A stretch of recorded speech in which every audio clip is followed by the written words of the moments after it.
Welcome to We Geek Podcast. Today is August 4th, 2001. My name is Adam, and as always, joined by my good friend Logan. Hello. How you been, man? I'm all right. I didn't know we went back 20 years, but I'll take 2001. 2001 was a Did decent I year. say 2001? Oh my God. All right. No, man, look, I hear you. 2021 isn't, a whole lot better than 2020. I'm all for it. We'll go back. Like, it's Yeah. fine. Yeah. Yeah. No, it's August 4th, 2001. Simpler times, you'd Yeah, probably say. yeah, The world was a lot different yeah, yeah, that month. yeah. But Um, we still had another month yet. yep. Yep. Absolutely. Man, yeah, wow, my brain is fried. But hopefully my voice sounds a little bit better. I know it's still trash, but I am getting a little bit better every day. Um, uh, Again, not COVID, thank God. But man, COVID's it's back in a big way. Especially down here in the South. Whew. Have you noticed any tightening up there with Mm, restrictions or anything? Not really. No. There's a little more caution being urged, but we're not having surges like y'all Yeah. are down there. Yeah, it was like 1 in 5 new cases are in Florida right now, and hospitalizations. So Yeah, it's bad. Not only for the people that have it, but for the people who don't and legitimately get hurt. And when they get to the hospital, they're told there's no ICU beds. So, oh boy, um, yeah, it's getting out of control again, unfortunately. yeah. Which is why I get my food now delivered to me through an application, and I don't. I'm doing my best to avoid people. Um, I mean, that's all. That's a good plan in general, really. yeah. Yep. Yeah, dude. So have you been playing anything or? Not much lately. I've been between work and other work and the madnesses they're in. Oh boy, it's been. I'll tell you about that after. 'Cause that's Okay. boy, has that been something. Um, Yeah. but not particularly. I started reading. I've started rereading because I started reading a long time ago, and then just it's one of those books that like I picked it up and I was like, oh, this is cool, for like 20 pages, and then put it down and never read again. Aragon, Oh, because okay. the movie was that awful, but it's one of those where everybody's like, no, it needs another chance because the book's really good. It's like, okay, let's see. And I remembered a while back, many moons ago, because I'm old, that I had tried it and was like, oh, okay, well I get it. Yeah, this is kind of neat. And then never went back to it. But Mhm. that's what I've been doing in my spare time the last handful of days. I'm a little more than halfway through it because the it's what 4 books in the whole series, and they're each of them fairly decent size.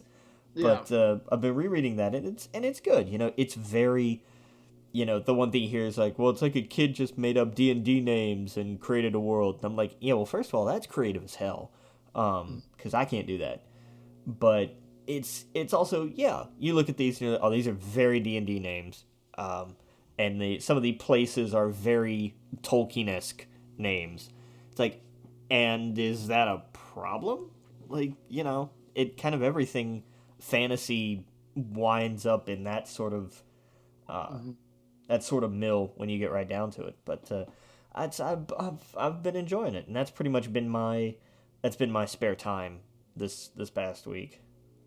Hell yeah, dude. Speaking of D&D, I'm going to be doing it for the first time this week, this Friday. Oh, that's right. You've been building your Yeah. character and everything. Yeah. Yeah, yeah, absolutely. We're going to do it with some friends over Discord and a website called roll20.net. There you go.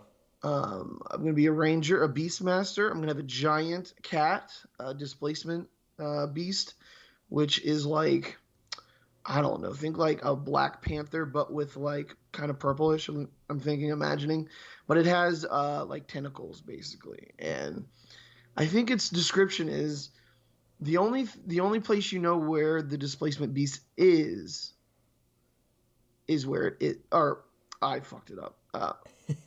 All right, hold on. the only place you know where it isn't is where it appears to be. Gotcha. I get Yeah, that. yeah. So I don't know. It's going to be fun. We've been creating our characters and coming up with the backstory and everything. So I'm going to be doing that this weekend, which should be really fun. Uh, uh, and the thing about like Tolkien style books, the only people that complain about that honestly are people that just read constantly. And for so long, so many of them were very much like Tolkien, right? Yeah. And so they wanted something different. And I feel like now more than ever, it's different. Like there's so much out there that's not Tolkien like. Of course, everything's kind of inspired from it, but if you don't read a lot of fantasy and you go and you're like, I'm in the mood for something like Tolkien, but I already know the Hobbit and the Lord of the Rings, it's perfectly good to go towards something like that. I think so. Wheel of Time is just like that. Wheel of Time very much starts out very Tolkien like. Um, did you know that the guy who did wait was it Aragorn the book you're reading? Christopher Paolini, Yeah. I believe. Paulini. Yeah, he's got a science fiction book called To Sleep in a Sea of Stars Okay. that I hear is pretty good. Nice. So when you're done with that, you might want to give that a shot. But yeah, I've never read that series before. I hear it's good though. I've never even seen the movie. You said it's bad. Oh, don't. It's Last Airbender levels of bad. Oh, okay. Yeah. Stay away from it. It's Oh, it's that it's sucks. very much where like the pitch for the book was it's kind of Lord of the Rings and Star Wars and Dungeons and Dragons, and that was where they stopped.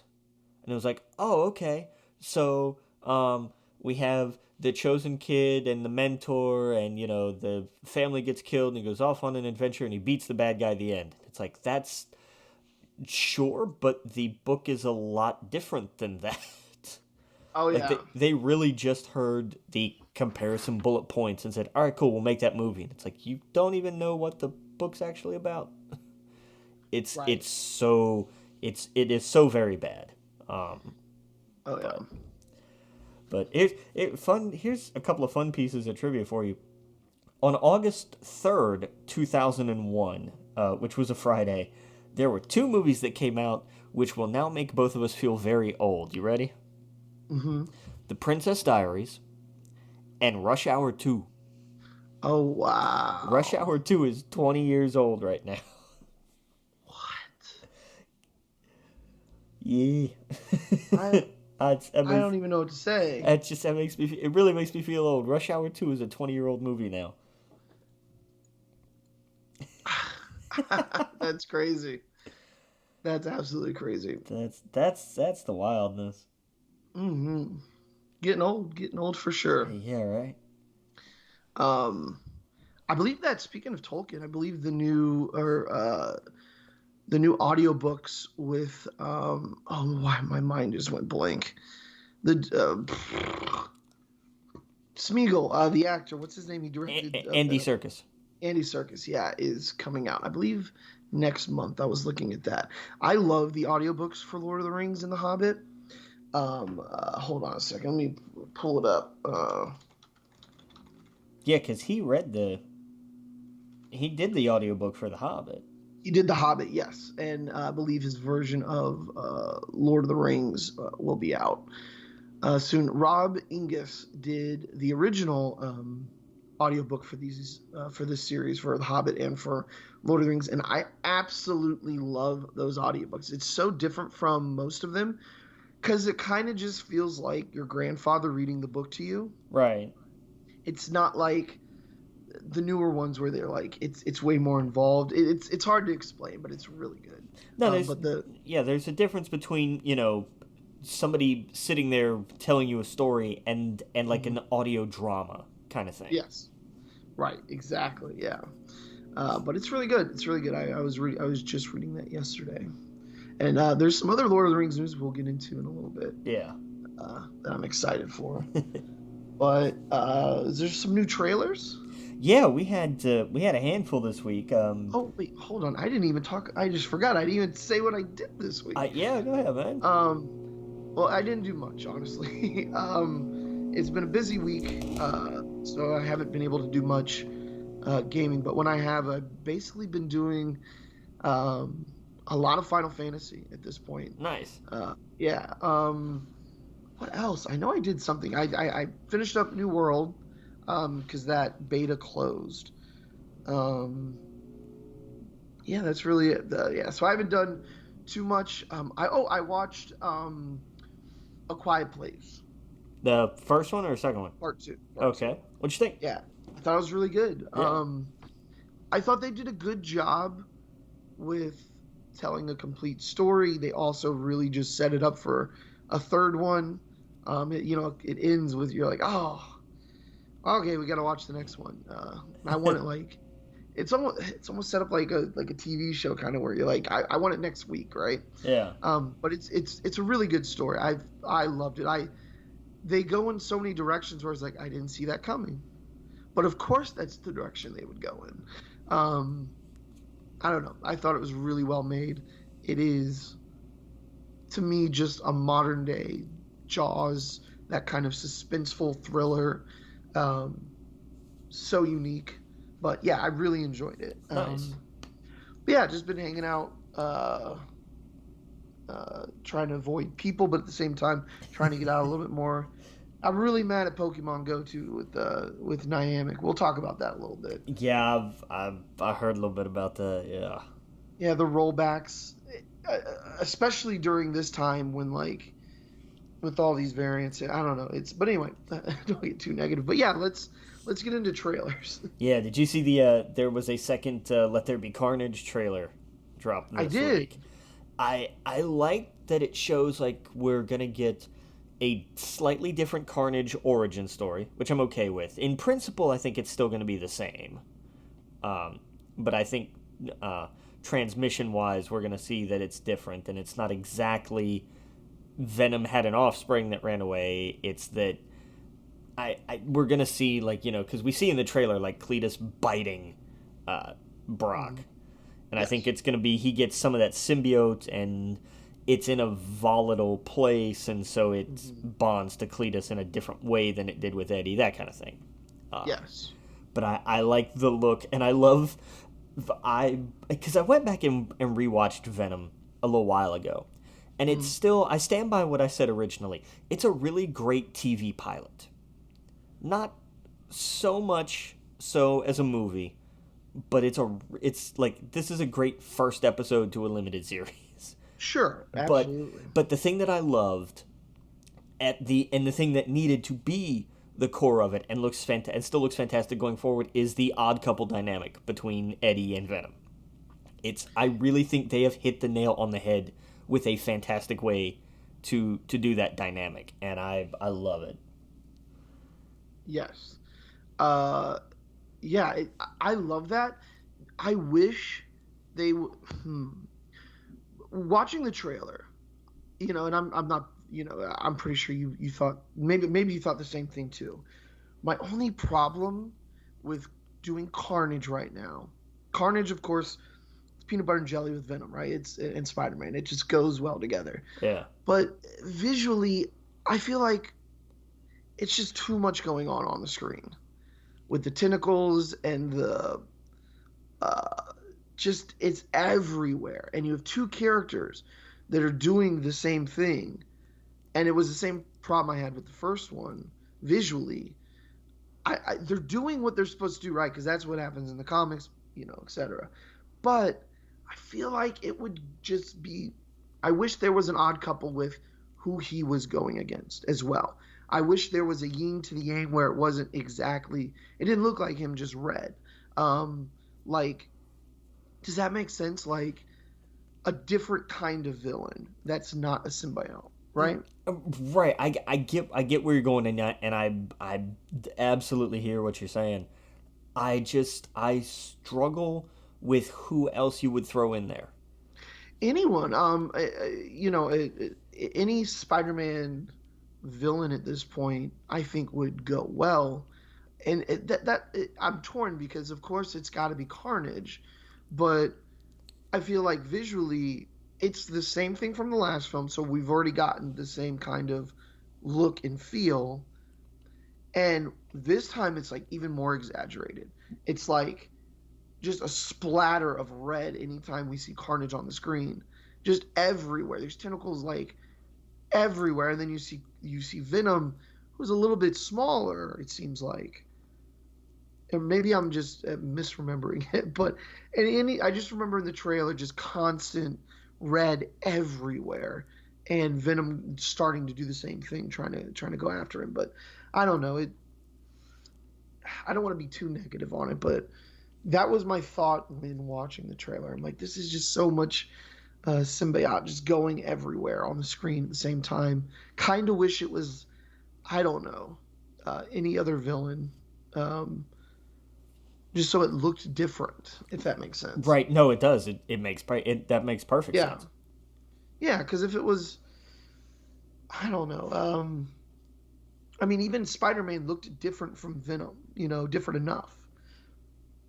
Where Venom was this big hulking beast thing, and Spider-Man was small, and didn't have a bunch of things going all over the place. Um, I don't know. That was my. That was. I thought this trailer was much better than the first one. Yeah, Showed a that's lot more, of fair. course, Yeah. story wise and everything. But yeah, I don't know. I'm afraid that during the movie that's going to be a problem where it's just splatter all over the screen of Carnage. I mean, like there's a scene in it where it's Carnage in the middle and it's just red everywhere, right? Yeah, him Yeah, against the stained glass window. Yeah. yeah. And it's a little much. Does Carnage ever get that nuts in the comics where it's just Oh yeah. takes every? Okay, Oh yeah. yeah, maybe I'm just Maximum carnage. Like oh yeah. okay. Yeah, so I guess it's doing what the comics do, but yeah, I don't know. But I mean, what are Venom's? You know, Venom's rogues gallery is completely other symbiotes though. Like I mean, that's the one drawback of doing Venom as a good guy is that the only thing he ever fights is other symbiotes. And Yeah, I absolutely agree with what you're saying. It does all look very samey, and it's just kind of a mess. yes. Well, I mean, the problem with the problem is that they did from the beginning they did Venom without Spider-Man. So then you set up, well, okay, what kind of rogues gallery can you put in there because you haven't even put Spider-Man in this world with Venom yet. So I agree with you. It's what can they do except add other Venom type uh, villains? But I mean, anyone else. But you're right. How would you even introduce them? Um, how could you do uh, Morbius? Maybe I don't even know. Mr. Negative. I'm not sure who you would introduce without somehow tying it back to Spider-Man. Um, I think hopefully in this one we get some sort of answer to if this is connected or what they're going to do moving forward with this. Right. Because you're right. After Carnage, what do you do?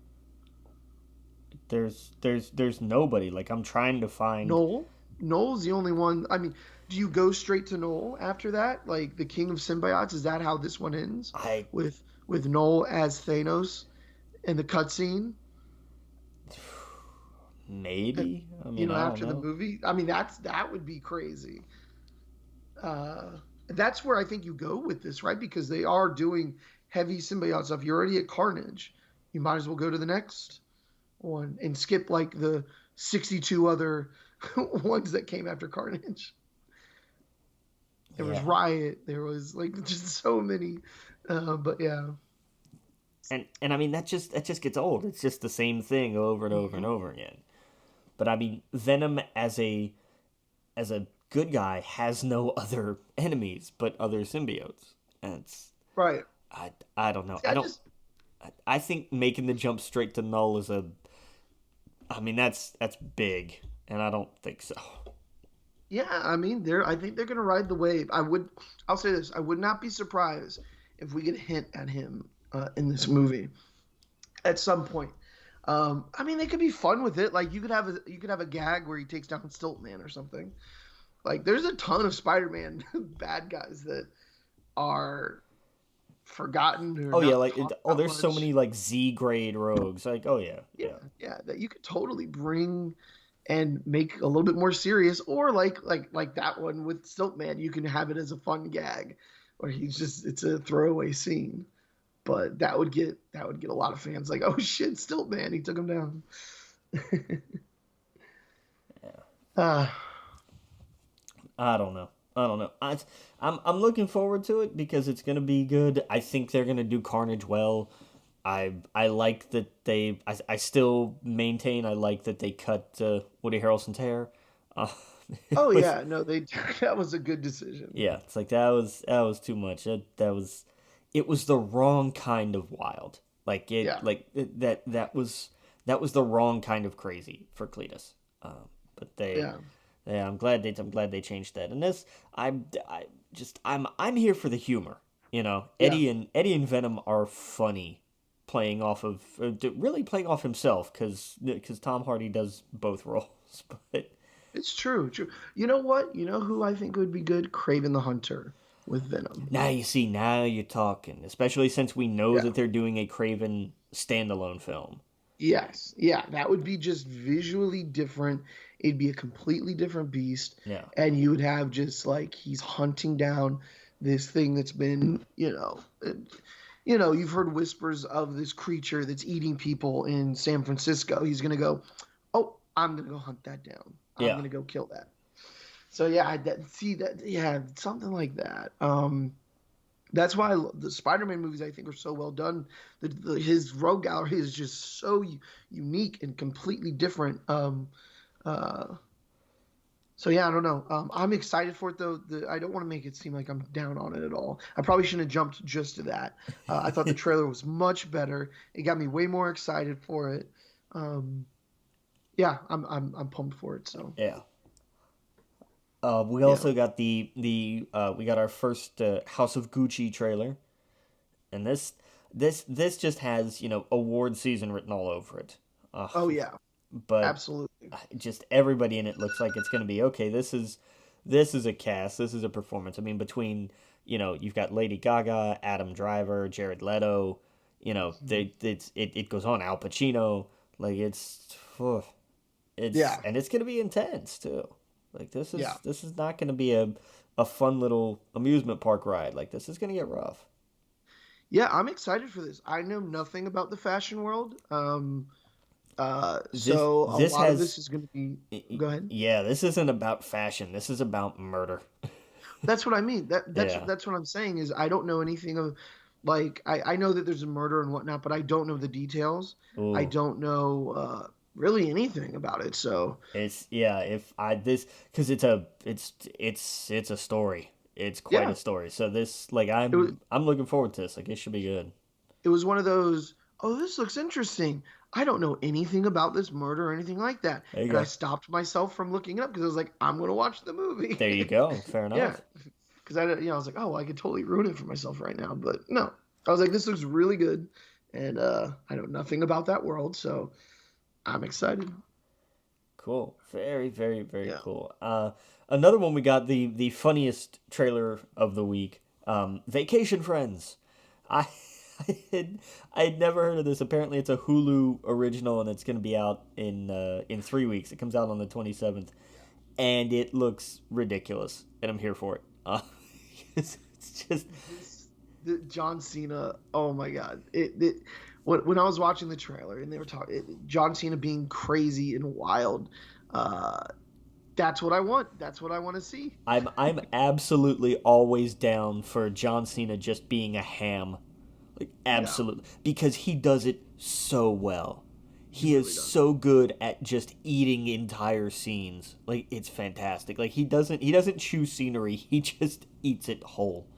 And it's Yes. so good. It's so much fun to watch. Oh yeah. Yeah, absolutely. Yeah, he's played. Yeah, 100%. So I'll definitely be checking this out. It's just, it's like, yeah, but that looked the fun kind of ridiculous. The other kind of ridiculous was the newest A24 offering, and it's called Lamb because we had pig, and now we're gonna have lamb, and then I guess what's next? Cow. Yep, Rooster. We're gonna have no. That's what it's gonna be. It's gonna be a live We'll just action call it cow and cock. chicken. Like Cow it's. and chicken. There you go. Yeah, someone make that. Oh God, please don't. Yes, please. I would love a live action cow and chicken. I would hate a live action catch. Like that would be frightening. That would be frightening in all the wrong ways. Like, Yeah, absolutely.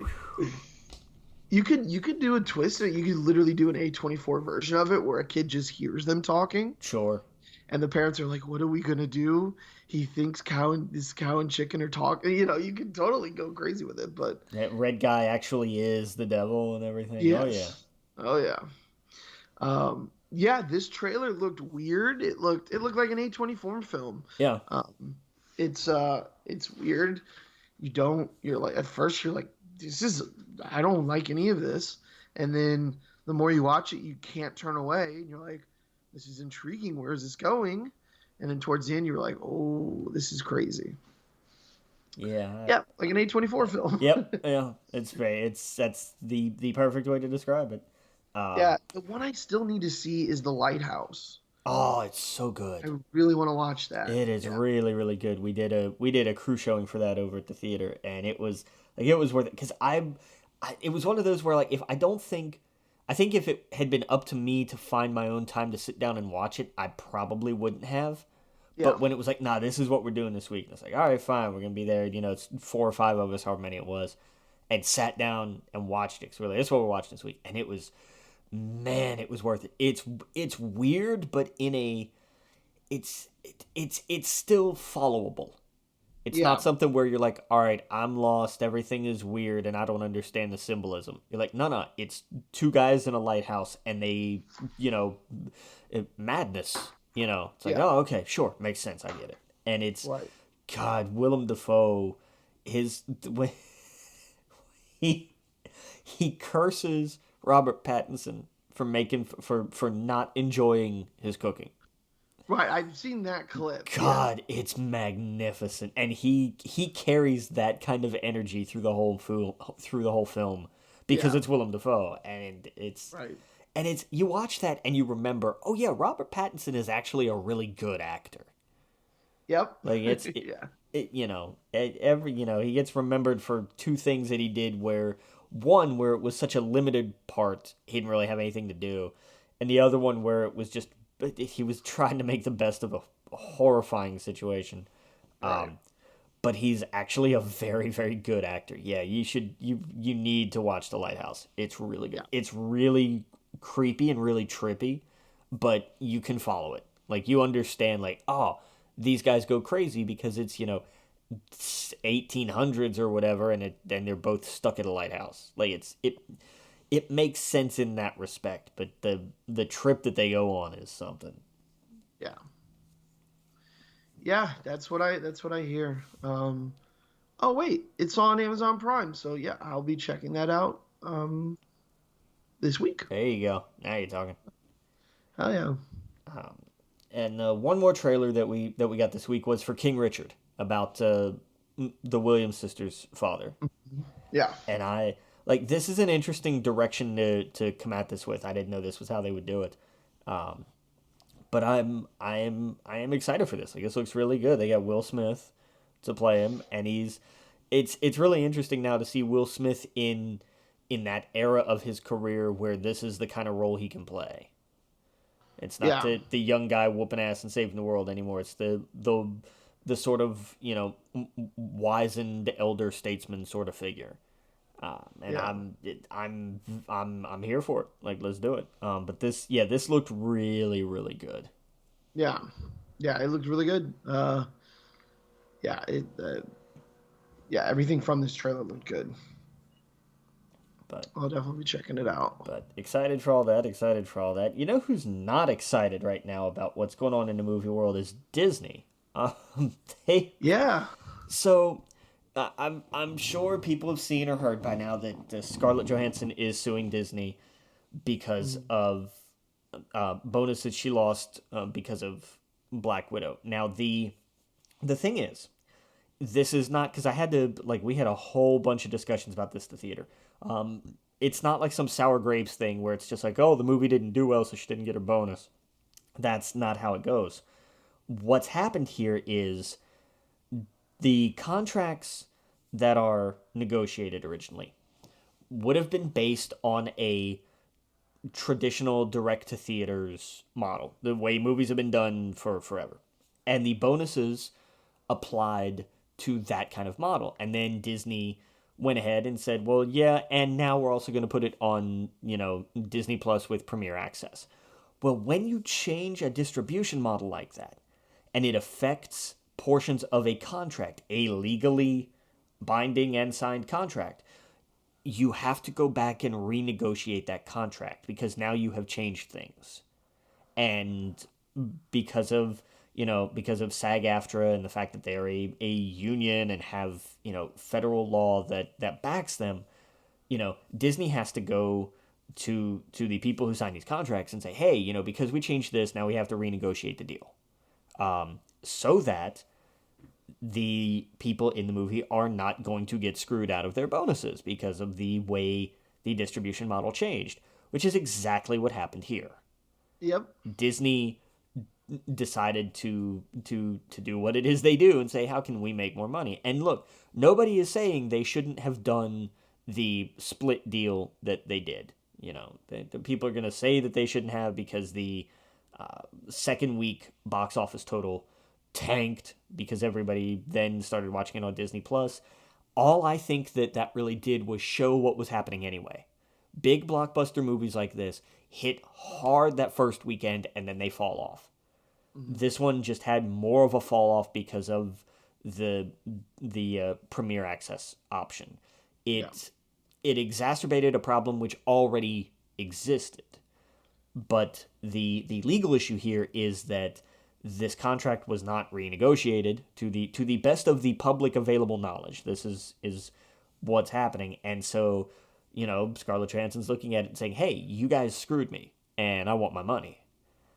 Yeah. And the initial Disney response absolutely flabbergasted me. It shouldn't have, but it did because basically what they said was how dare you be thinking about your money? There's a pandemic going on. Right. And I was like, wow, guys, like I get the tack you wanted to take there, but no. Like she has the legal standing here, and this is going to get ugly if Disney decides to really go out and fight this because they're going to lose. Disney Well, is going to I don't lose. know. No, no. There's a difference between perception and legality. This when you can point to a contract and say this is Yeah. exactly this, and this is not what they did. When you have I mean, this is a very, and they'll argue tooth and nail this and that, but when you get this before a judge, they're going to look at this and say, yes, this is breach of contract, and Disney screwed up, and I agree with you, but all I'm saying is this is Disney. People rarely, if ever, win against Disney, be, I, especially when it comes to contract stuff. yeah, but I see what you're saying, and I agree with you. I agree with you on everything. The only thing is, I think they'll settle out of court because it's too messy. Um, I think that Disney will cave and give her what she wants. I don't think they want it to go to court because it looks bad. It looks bad in every way. yeah, I completely agree with you. But on the other hand, this is Disney. And to go to court against Disney in the entertainment industry is death. There's no, and South Park's joked about this. Disney always wins. They get what they want. So I think what will happen, I think they'll just settle out of court, especially with Kevin Feige coming up to be like, this is fucked up, you know? yeah, And now a lot of, from what I read, a lot of the other actresses, Emily Blunt is looking into it.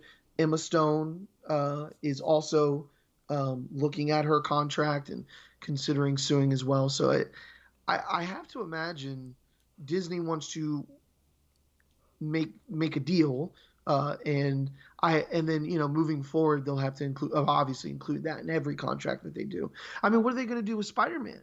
I have to imagine Tom Holland is thinking the exact same thing and looking at his contract going, oh wait, what's going to happen? They won't put it on Disney Plus because it's not a Disney movie.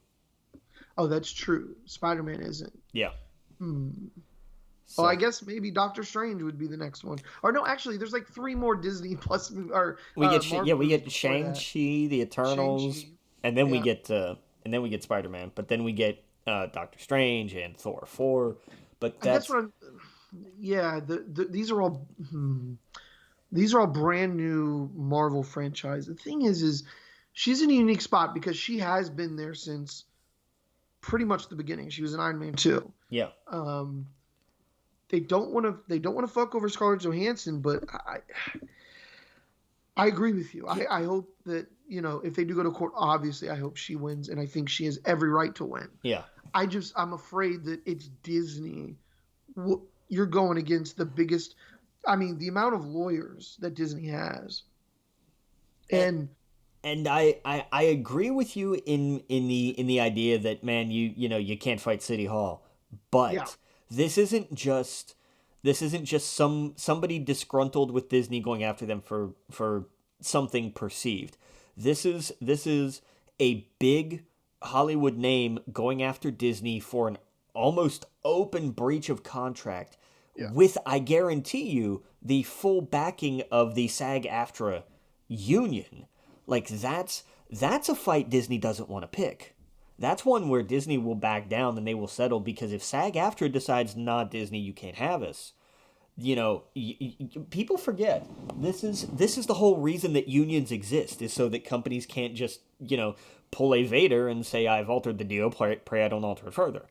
oh yeah, This is the exactly. whole point of unions, is to say, no, you don't get to alter the deal. This was the deal. This was what was signed. This is what is legally binding, and we will hold your ass to the fire for it. And Yep.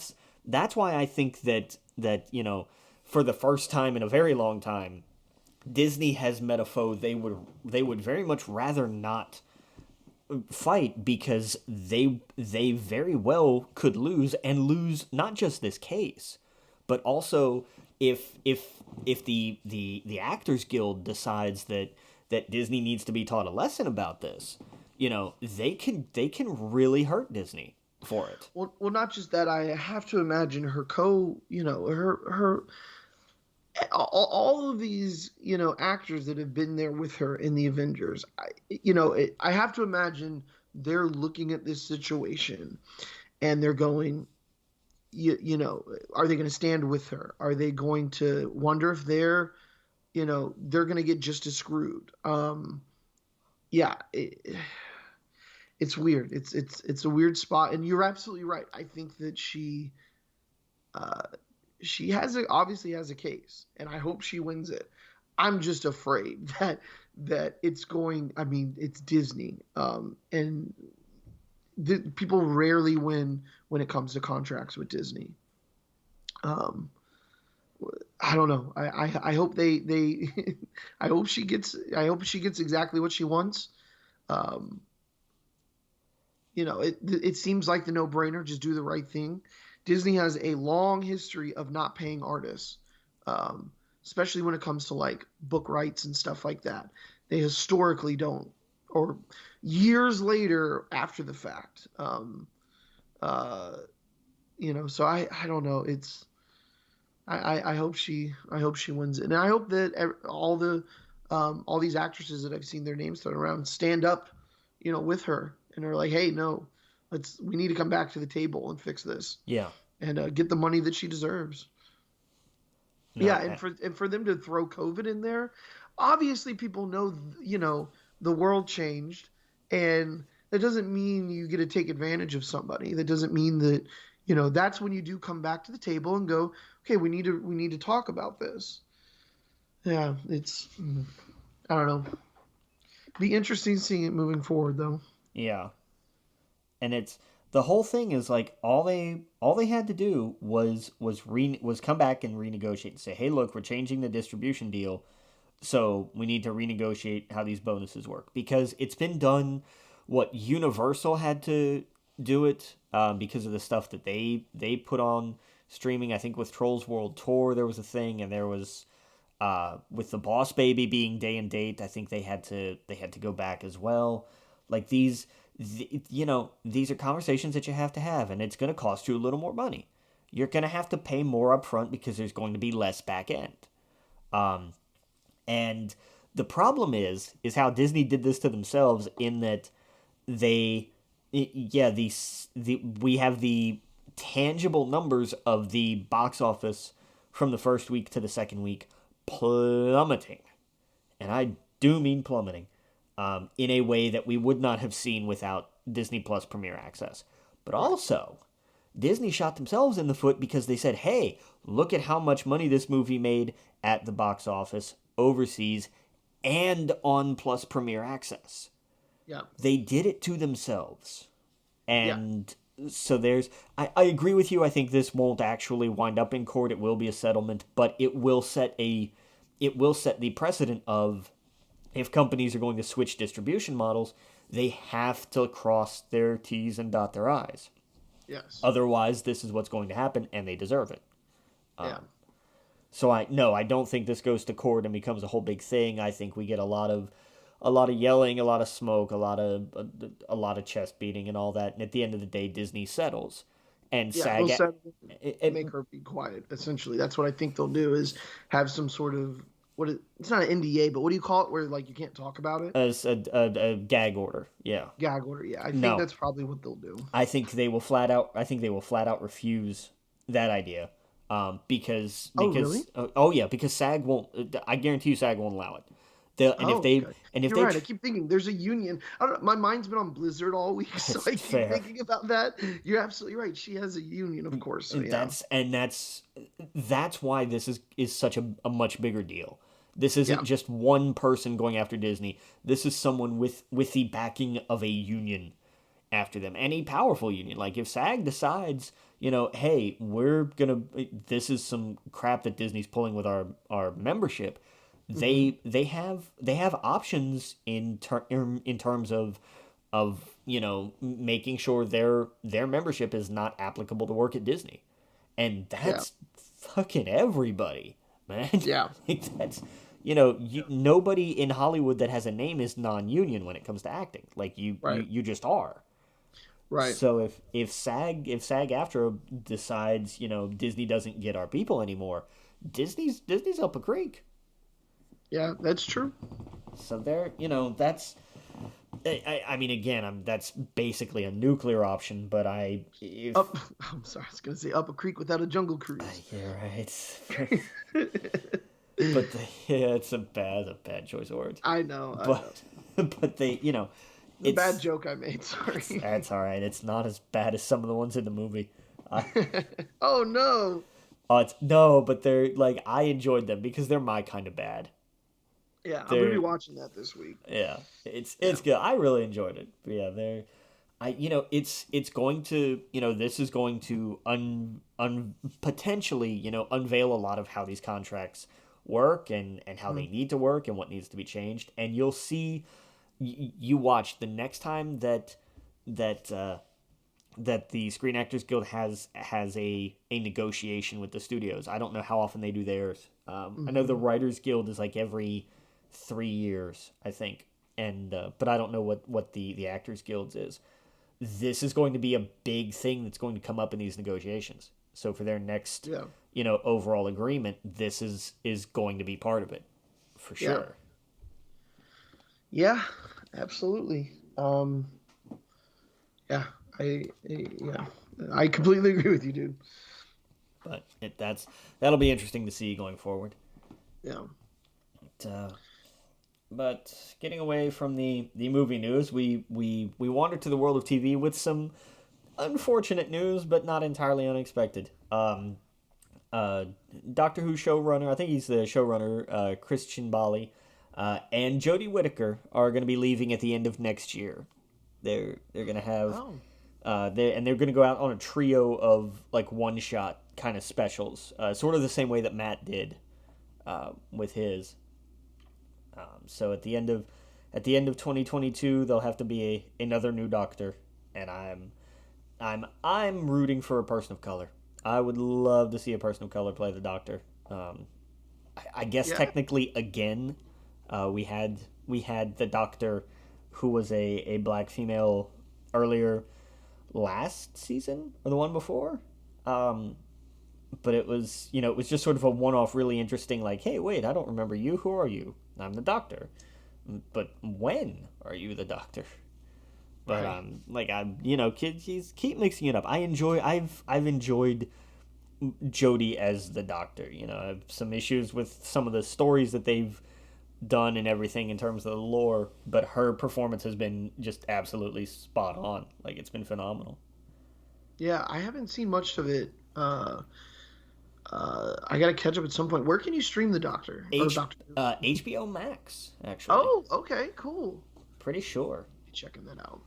I know they have a lot of like the I think that they have a lot of the current stuff too. I don't know how far it goes up to, but I'm pretty sure it's up to current on HBO Max. Yeah, man. But yeah, Cool. I just checked. They are up to current on the at least the modern Who. They don't have the classic, but everything from Eccleston up till now they've got. Okay. So very Awesome. very very very cool. I'll go back and check some of the, especially some of the last couple seasons Hmm. with Jodie, because she really has been just fantastic. Yeah. Yeah, I gotta check that out. Because it's also really different. Like, there's a whole, like, because they because they switched out showrunners too and everything, so there's a different whole different vibe and a different aesthetic from Mm. really from everything before. It really feels like a whole different kind of deal, and I was really digging it. So, Oh, okay. but, Yeah, I gotta check it out. yeah, but their run comes to an end next year, so Mm. exciting to see what happens. Yeah. Um, so go ahead. Explain to me. Amazon released the first official like photo from their Lord of the Rings series. Oh. It came out with a September 2nd, 2022 release date. Um, and tell me about it. What am I looking at here? Um. Well, it's hard to say. For we know for I know well I know for sure that the trees of Valinor are there. This is set. It's hard to say really because the trees of Valinor are old. Um, they are basically, I believe, in the Undying Lands, if I'm not mistaken. I could be completely wrong about that. This is all First Age and Second Age stuff. Okay. Um, so, like for example, if you look at the picture, you look at the city there. I believe she's an elf. That I'm not sure what character that could be. Um, the trees, though, there's one that's like lit up silver, one that's lit up gold. Um, and the silver one looks like the one kind of like further away. Like for example, uh, that tree was essentially copied, and then uh, its offspring, essentially, one of them is the one that you see with the tree of Gondor. Like Okay. it goes back to like thousands of years to the first age, or could be the second age. But I think this. I'm assuming this is probably a. We're seeing. What do you call it? This might be like the very first scene where they're doing an epilogue and they're explaining, you know, where we're at in time. That's what Right. I'm assuming this is doing. Um, uh, but yeah, this looks like. I mean, I know for sure we're going to be. It takes place in the second age. The show, for the most part. Um, Hold on, let me pull up a few things here. Let me pull up the Twitter. Um, Yeah. Yeah, I think they did confirm, like, they didn't give like a setting or anything, but I'm pretty sure, like, timeline wise they did confirm it is during the second age. yes, yeah, and I think I honestly think we're not going to be spending a lot of time in Middle Earth in this one. Numenor is an island kind of like between. um, uh, where where like at the end of Lord of the Rings, Gandalf and what them go off to the Undying Lands. Think of that as like the west side of the world, and the east side of the world is Middle Earth. Numenor is right in the middle, and it's an island. That's where essentially Aragorn and his kin are from. That's why they live for so long and everything else. Um, and I think this story is going to be the rise of Saruman. We are going to get this is in a sense this is the prequels to kind of like they did with Star Wars. We're going to see the rise of Vader in this one, I think. Okay. Um, because that's where this all started. That's where the rings, you know, that's where they gave him the rings and everything else to the men, the elves and whatnot, the humans, and all that kind of falls apart. And you see the fall of everything. I think that's what they're going for. Um, and who knows? I'm sure we'll see a lot of Middle Earth in it, but I have a feeling we're going to see a lot of Numenor. Actually, yeah, it's right there on their their banner. So yeah, they're definitely going to be spending a lot of time there. Um, but yeah, it's hard to say. I don't know what city we're exactly looking at here in the middle. The Cimmerillion, I still have to get through. So I just know the trees from a lot of videos that I've seen on YouTube and whatnot, and just they mention them and whatnot a little bit in Lord of the Rings, but not like not like this. But um, yeah, I don't know. That's I don't know the name of the city. I just know it's in Valinor. Trying to pull it up. I'm not finding the name of that city. It could be, but these are definitely elves that we're looking at. I don't know who that is standing there in the field, but I guess we'll find out. Yeah. Probably gonna be oh hell. Probably gonna be Gladriel? Elrond. Well, no, I think it's a female. Is it? You sure? Yeah. Oh yeah. I think it's Gladriel. I mean, it could be Elrond. You're right. I mean, I don't know. It's such a. I had two thoughts when I saw this picture. I didn't recognize the trees until way later. And I Yeah. was like, wait, is that a dragon there? Oh no, shit, that's the trees. Uh, it's a lot of CGI, which they have to do. I hope that they don't make the same mistakes as The Hobbit. I really hope that they go more practical, like the Lord of the Rings series. I'm afraid that they're not. Yeah. Um, but yeah. Okay, so the city is Lorelin. Um, oh wait. I'm sorry. The trees are named Lorien and Telporian. There's okay. So go read the Silmarillion or go on YouTube and look at all of the cool Lord of the Rings videos from the first and second age. There's a lot. Tolkien loved his names. Obviously, he loved um, naming everything. But yeah, I don't know. It's I'm looking over this. I'm not seeing anything. But I don't know, dude. It looks cool. I can't fucking wait. Yeah, I don't know. They picked the interesting date. They picked the day of um, Tolkien's passing to release it. I mean, that had to have been planned, but I don't know. But yeah, September 2nd, 2022. So we got about a year, definitely, like exactly almost a year out Yeah. um, to see it. But I'm excited. Do you know how many episodes that they got? No, I don't. I don't know how many they've made. Yeah. So I don't know. I know it cost them almost $500 million to make. So Yeah. I'm wondering who we see in this that we know. I mean, if they are showing Valinor, we could easily see Gandalf. We could see them before they go to Middle Earth. But I don't know. I don't know. Time It'll will be tell. interesting. Yeah.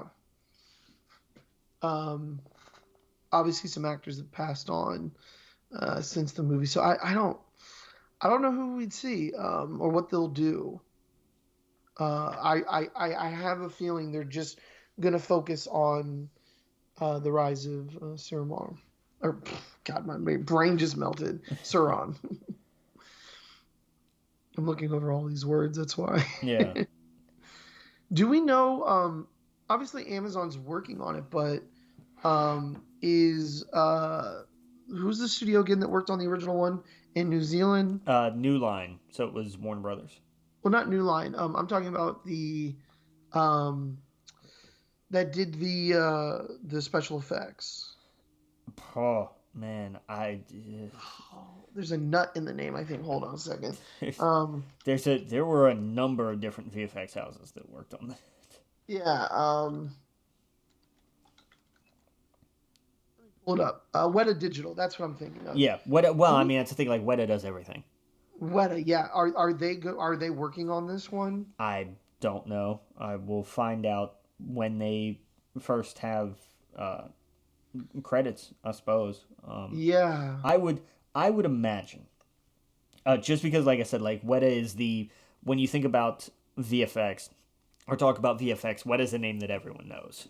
Um, so Yeah. they're But see, I don't. I'm not seeing this show in any upcoming work for them. That's what I'm curious about because that was like half the magic, right? Of those movies was the world that they created in New Zealand. I mean, Middle Earth is a character on its own, and they just did such a fantastic job, especially with those three movies, with the mixture of CGI and stop motion. You know, the sets and stuff like that, the miniatures. They did such a good job with those things. It doesn't look like they're working on the Amazon one. That's what I'm afraid of. That's my big thing I'm afraid of for the series is that it's going to rely too heavily on CGI for cost reasons. I don't know. Actually, now I'm looking at the Twitter and it's like they know people are worried about that because it's one of the first things one of the last things they've just shown is about 8 pictures of them filming in New Zealand, but it's just cameras, yeah. so they're not showing anything else. I don't know. So it Well, looks like we'll get New Zealand and the world in there for Middle Earth, but oh man, those miniatures! I hope they have some of them. we'll see. I'm not going to be. I'm of all the things about this to be anxious about. That's not one of them for me. Oh really? Okay. No, I think they'll be fine. I think they understand it. I mean, look, they've spent almost $500 million making this show after they spent $250 million just for the TV rights. They'll have spent well Yeah. over $1 billion on one season of a TV show by the time it airs. So Right. they're not going to be stupid enough to do things wrong. Like that's a No, you're right. From what I understand is a lot of I was listening to a podcast and a lot of this cost was for them to create everything. yes. And apparently Amazon is going to there's a lot of upfront cost to create it Yes. where they can continue to use it season after season Yes. and just create the world. So yeah, I hope for the best. um and I can't wait to see what this looks like. I think Amazon, they've really gone heavy on fantasy. We have Wheel of Time in a month or two, uh, in a couple months, right? It's November, I think, when Wheel of Time comes out, and it could be just as good as Lord of the Rings. That's what's crazy. I don't think they obviously haven't put as much money into it, but I don't know. I really Amazon, they really knocked out of the park when they picked up both of these franchises. or I should say knocked out of the park, but it's really smart for them to do that. Yeah. Uh, they saw how popular Game of Thrones was. These can easily, we know Lord of the Rings can, obviously, but I think Wheel of Time could be right up there with them. Um, I'm excited, dude. This looks cool. I can't wait to see more. I was not expecting those trees. Uh, but, I don't know. I think it's going to be some sort of epilogue that they're showing at the beginning Yeah. to probably Prologue. explain. Prologue is what you're Prologue. looking for, yeah. Yeah, prologue. My brain is fried this morning. Yeah, they'll probably explain Melkor and all that stuff and the original Dark Lord. So I'm sure that's what we're looking at. But I can't wait to see more of this. Kind of And they got a year now to work on the behind the scenes stuff. yeah. Um, Oh, they'll take their time and get it right.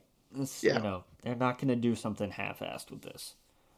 I wonder if they'll do a day and date like theater, like, hey, go see the first episode or 3 episodes Nah, in the because that theater. never works out.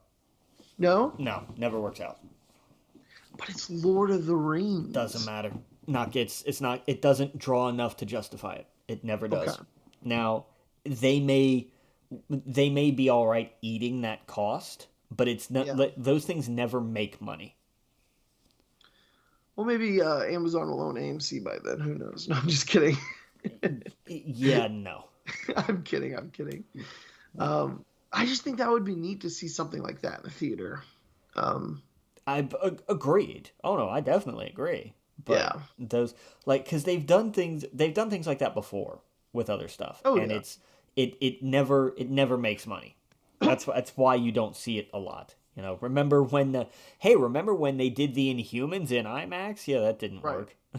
Well, that had a million other problems besides the fact that it was an IMAX. Yeah, But you're right. You're right. You're right.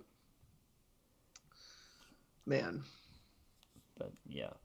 Nah, I don't know. Maybe as a like a Fathom event style thing, they might try it, but I doubt it. I highly doubt it. It would be interesting, but Yeah.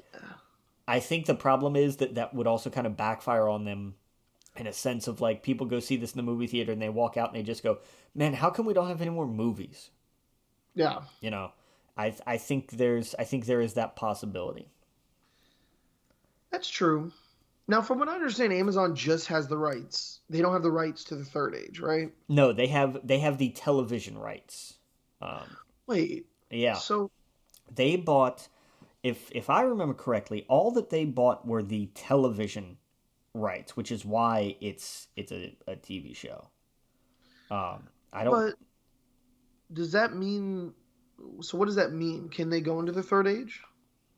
I think let me see what did they buy these. Hang on, give me a what they bought was the television rights for the entirety of the Lord of the Rings franchise Okay. All and right. So they. everything that it may entail.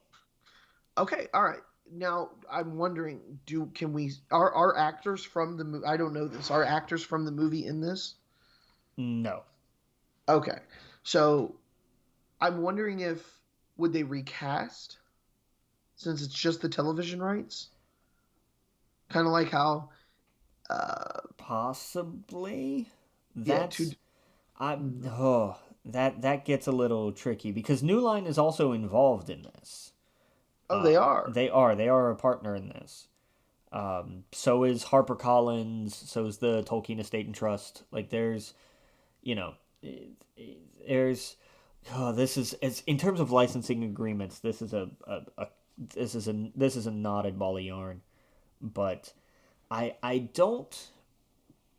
This is one of those you want to own at some point in time physically, because at some point in time the rights will default and you'll lose the digital Yes. distribution. So yeah, Yes, absolutely. Which won't be possible because they won't put this out on Blu-ray. you don't think But so? nope, not a chance. Wait, why not? For exactly that reason, it gives something like that would give Amazon leverage if they would say, no, this is the only place where you can find this. And this makes let's go ahead and assume this is going to be a colossal success because it probably is. That's something that gives them leverage at the negotiating table. Hmm. The fact that on Amazon Prime, streaming is the only place you can find this content, which, again, forecasting into the future a bit, helped revitalize this franchise again and create renewed interest, etc., and so on and so on. That gives them that negotiating leverage, when I the time don't comes. I don't know. I mean, Amazon they sell their other series on Blu-ray. Yeah, but that's their own series that they own, or at Well, least, or at like least The are. Expanse, for example. Expanse is on Blu-ray, and that's a book series.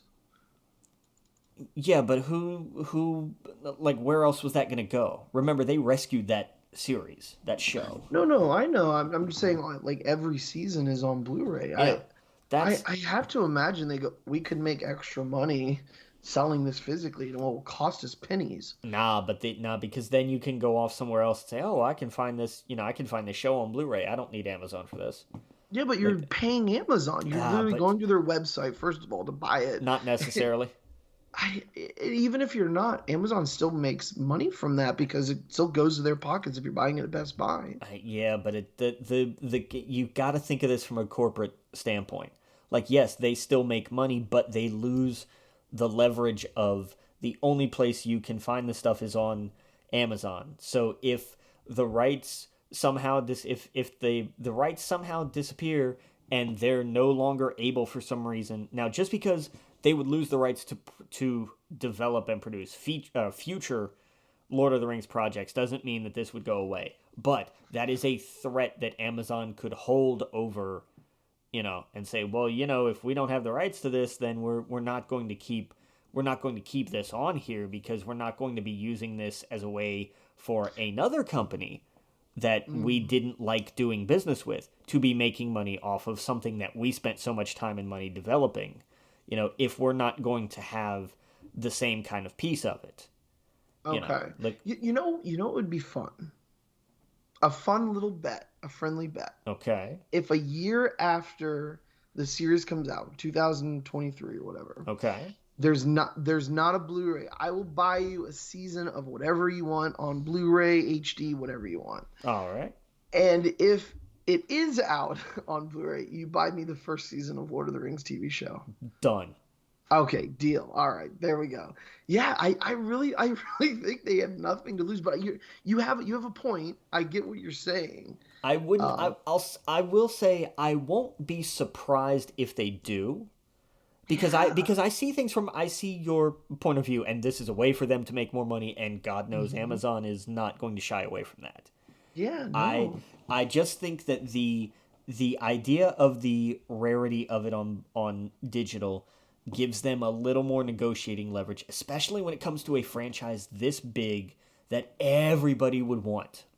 That's true. Everybody on the planet would want to be involved in this. I think you Yeah. I think you grab every piece of leverage you can find. Excuse me, that you Yeah. can find. What I don't understand about Amazon, they're such a big company. They have so much money. They own so much shit, especially franchises and stuff.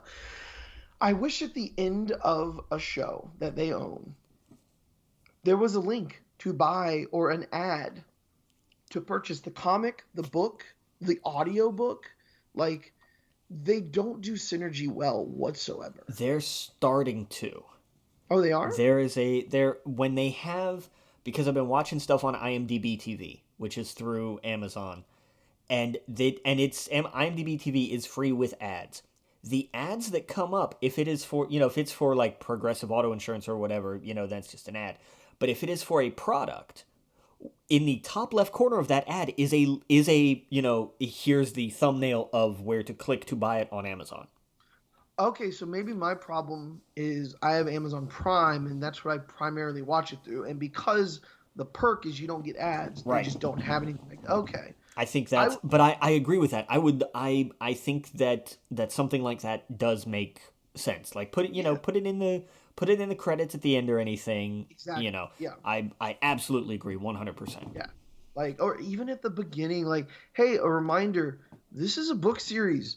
Right over there. You can go purchase a book. Same with the audiobook, but enjoy the show. And then, go Yeah. go out, go at it. So yeah, some reminders Or do it so that at the end of a season finale. or something, Yes. you know. But Yeah. I agree with you. I think that's a good idea. I do. Yeah, that way the creators of the original art can like get some of the money for it. So, well, I'm sure they're getting it from the show and whatnot, and I'm sure the Tolkien estate is, ooh, they got a pretty penny for this. Wait, so by purchasing, maybe you don't know this, but who did all this money go to? Did it go to the Tolkien estate? I imagine it was a mixture of the estate and New Line, depending on how that all went down. Let me see if I can find. Um, all that I know for sure is that Amazon bought the rights for $250 million. Right. That's what I've got. I don't know. It's like generational wealth, like you are. Right. Tokens are going to be eating pretty good for a long, long time. I would have to really look and find exactly how that broke down.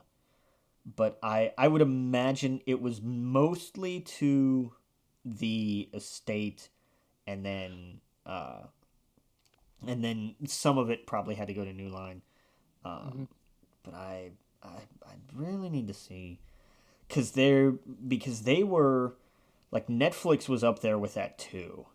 Yeah. Like I remember that was a whole big thing. Um, okay, here we go. For a $250 million rights deal with the Tolkien estate, publisher HarperCollins, and New Line Cinema. So Mm. everybody got a piece of that. Okay. Gotcha. And it's God, it's with all three of those companies being involved between the Tolkien. It's the Tolkien estate, which is obviously where the rights begin. The Hmm. publisher, which has rights of its own when it comes to distribution and transformative material and derivative material, and New Line, which obviously has other sorts of rights. God, that paperwork must have been a nightmare on an Yeah. unfathomable scale. Oh yeah. That's got to be something like that's a that's a course. Man, that's Yeah. got to be its own law school course. It's like untangling the Lord of the Rings rights. Right. Oh yeah. That's got to be hell. Yeah. Oh yeah. uh, but yeah, we shall see. We shall see. I'm excited. I got Silmarillion on audiobook. I tried reading it. It's dense. It's super It is. dense. It's Yeah. because it's it's written very much like old time Hmm. religious stuff would be written because it is. Like Yeah.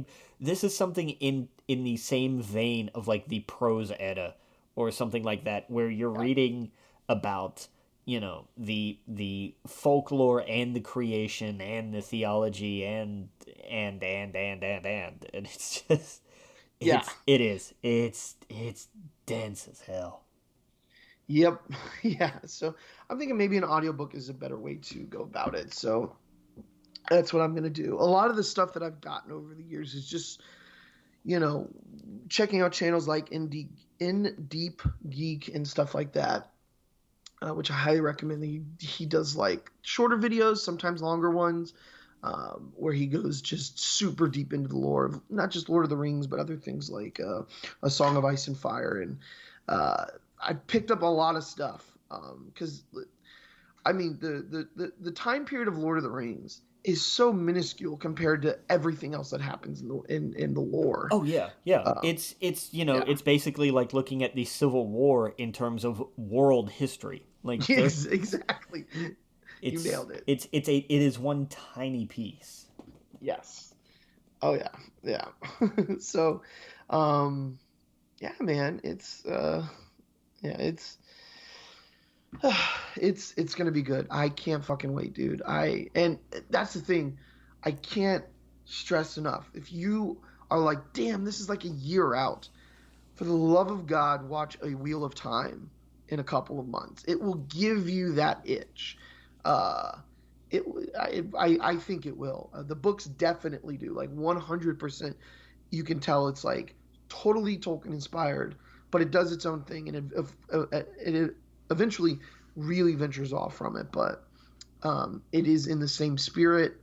I can't wait for that. So yeah, if you're like, you're like, oh God, we got these pictures. I can't wait. It's a year out. Oh my God, what are we gonna do? Watch Wheel of Time or pick up the books. They're pretty good too. So Yeah. yeah, but I can't wait, man.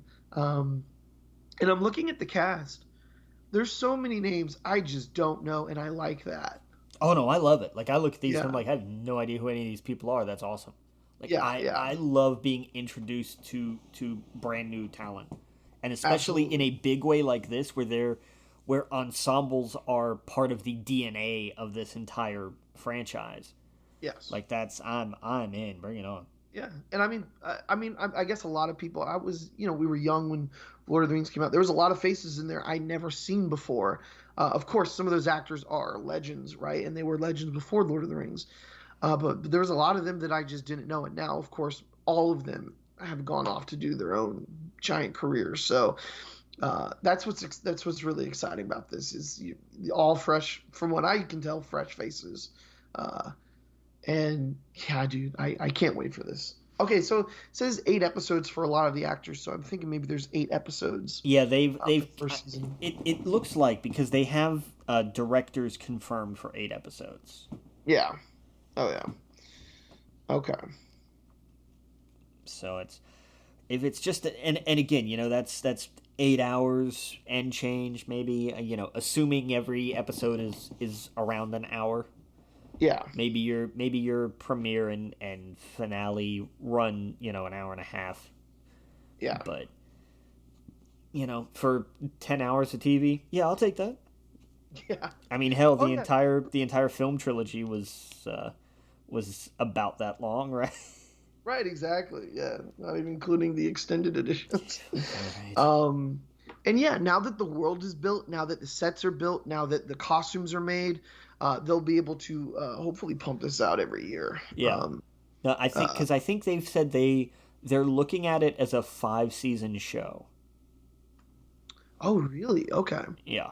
That's a good time period. Hey, set a end goal, what you want to happen on the show. Know where the show is going to end and, have some good writers in there kind of making your way to that. So that's a good goal to have. Yeah. 5 is a very thick, solid amount of Like shows for us. right, 5 seasons for a show is decent, especially something like this. And Where this you can it's have spin-offs. Lord of the Rings, Middle Earth, you could tell so many stories. oh god, yes. And I mean, Yeah, this is a completely new one. So I mean, they're yeah. not even touching any kind of established character or anything. Like, I'm curious if they ever go beyond the books. If they ever go beyond, there's not much. I can't imagine it would be too exciting after the Lord of the Rings because the world kind of gets more just humans and stuff like that. Um, but I'm curious if they would ever, because this is going to, they're going to be making stuff up in this. There's going to be stuff that's just completely made up. oh sure. And there's going to be people obviously upset about that, but whatever. We have the books. We have, everything from the creator of it and his children. So we always have that to fall back on. I'm curious where they take this and if there are spinoffs, what they would do. I just hope it's not like Golem the movie or Golem the TV show or you know what I mean. Like I want it more. Nah, he got a video game. That's yeah. When I saw that, I'm like, wait, what? Okay, whatever. um, I want him to be kind of grand with the scope. Or if it's small, do like a little Hobbit show, something like that, like a day in the life of a Hobbit. I would totally watch that. just But just so long as they're not a Sackville Baggins, I'm okay with that. yes, yes. I really hope that they look at the Hobbit, and I always think of that scene with Legolas jumping from brick to brick of ice falling. Yeah. I don't want that. I hope that they looked at that and that response and went, yeah, we're not doing that. We're going to go a little bit, we're going to reel it in a little bit. We're going to have more character moments. We're going to have more world building, a little bit softer. I hope it's not like that. they really could have something special here, especially if it's the rise of Saruman and the audience knows it and we see him manipulating and just making his way in the world. That would be so fucking interesting. Yeah. But yeah, we'll see. Now, are you talking about Saruman or Sauron? Sauron, sorry. There we go. Today, okay.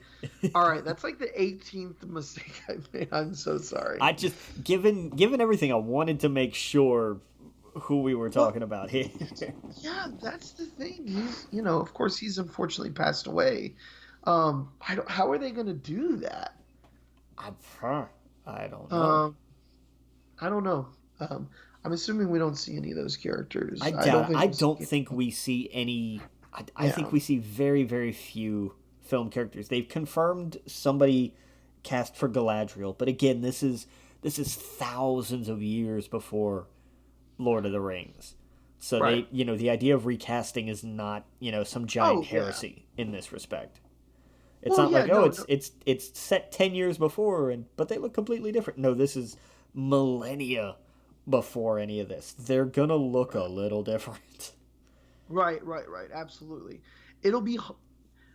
the only one that I would be like, I can't see any different is Gandalf. Yeah, that's fair. That's the only one where I'm like, fair. I don't know, a younger... just because the phrase young Gandalf doesn't sound right. No, it doesn't. It doesn't. We're gonna see a young hip Gandalf with suspenders, no, I'm just kidding. Oh, I don't see that happening. And they've worked magic in X-Men with Ian, right? But he's getting up there. I don't see how they would make him. I don't know. I'd love it just as like an Easter egg or maybe a voiceover or something like that. See, that would be really cool. If it was Gandalf doing the voiceover. That I would be down for. Like, I'm okay with that. I would love like a quick little April Fool's prank of like a spin-off of like young Gandalf, but it's just that like there's no CGI, no nothing. All they did was just they put Sir Ian McKellen in like younger wizard's robes with a lollipop and a little propeller beanie or something. Like a vape instead of a pipe. Oh my god, yes. A vape. Oh my god, oh man, I would. Oh, that would be hysterical. That would be a vaping Gandalf warning of capitalism. Just kidding. Oh my god, that would be fantastic. It would. There you go. There's your promo next year, Amazon. Mm-hmm. Just a quick little minute and a half April Fool's joke. Oh god, that would be hilarious. Oh yeah, that would absolutely just be fantastic. And knowing, given his track record with everything, I think if it was funny enough, he'd do it. He'd absolutely do it in a heartbeat. Yeah, Ian McKellen is really good with that kind of stuff. 100%. I look for any podcast that he's been on or YouTube, whatever, because his interviews are always good. They're always so good. Oh, he's fantastic. Always got, he's always got the best advice, and of course, he's just lived through so much. Yeah, he has. So much history there, and so especially him and Sir Patrick Stewart when they get together and talk. So yeah. Man, see, that would be you ever see those big ass statues in a comic book store or something like that, and you're like, there's no way I would ever spend that much money on something.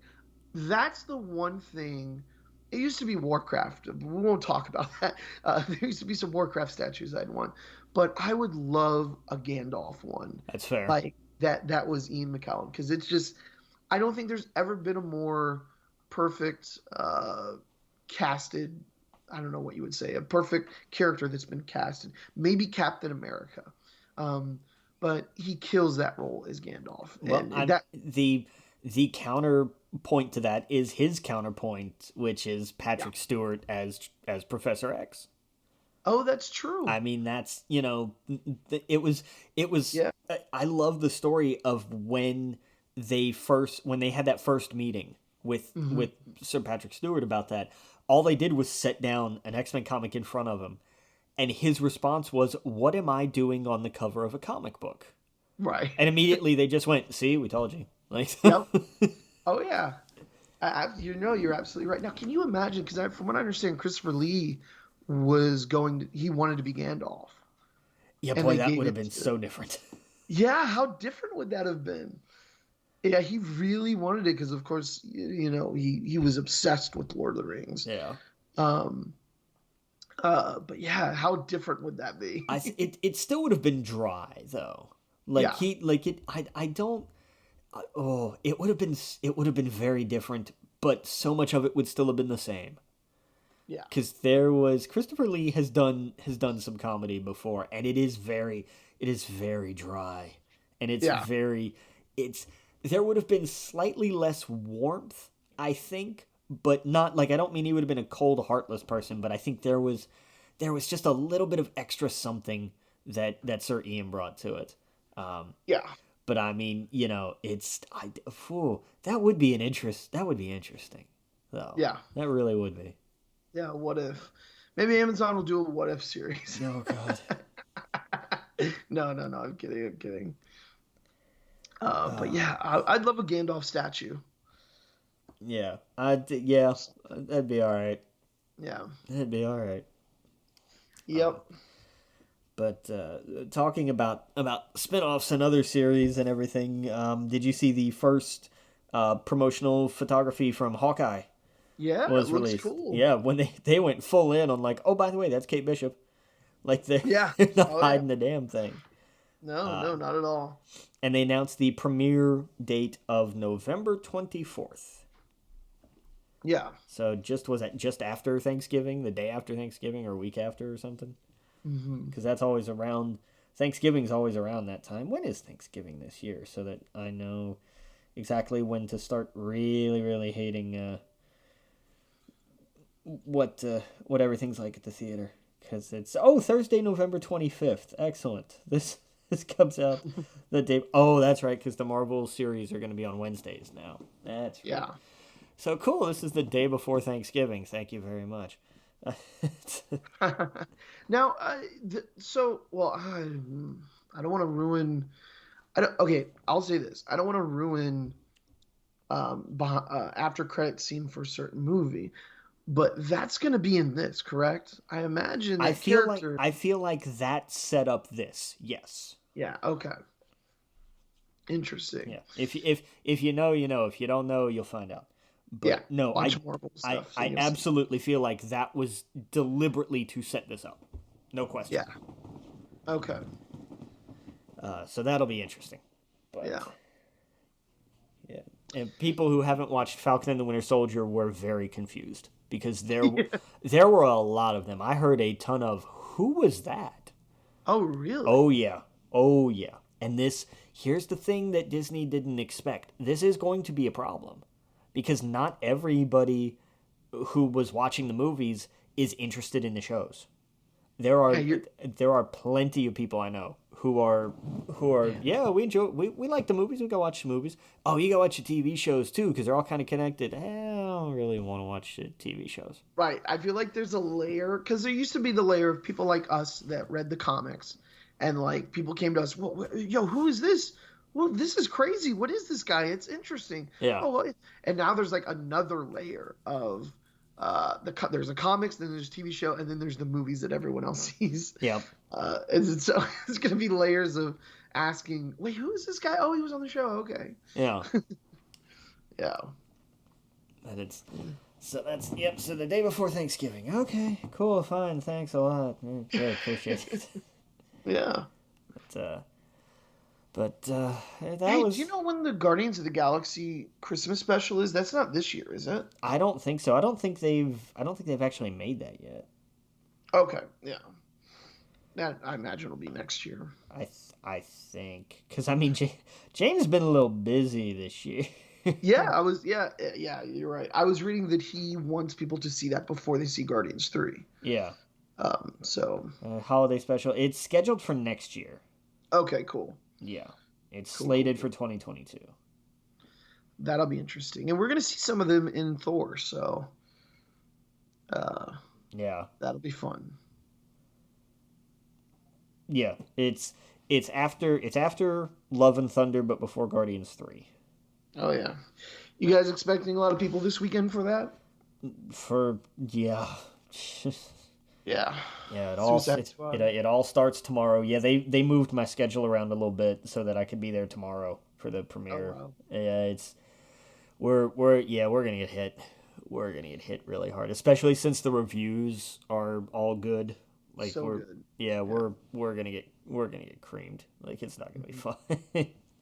Yeah. But this will be largely the last big. This is every year. There's always which one's the last big summer blockbuster, and this is that one. Um, Yeah.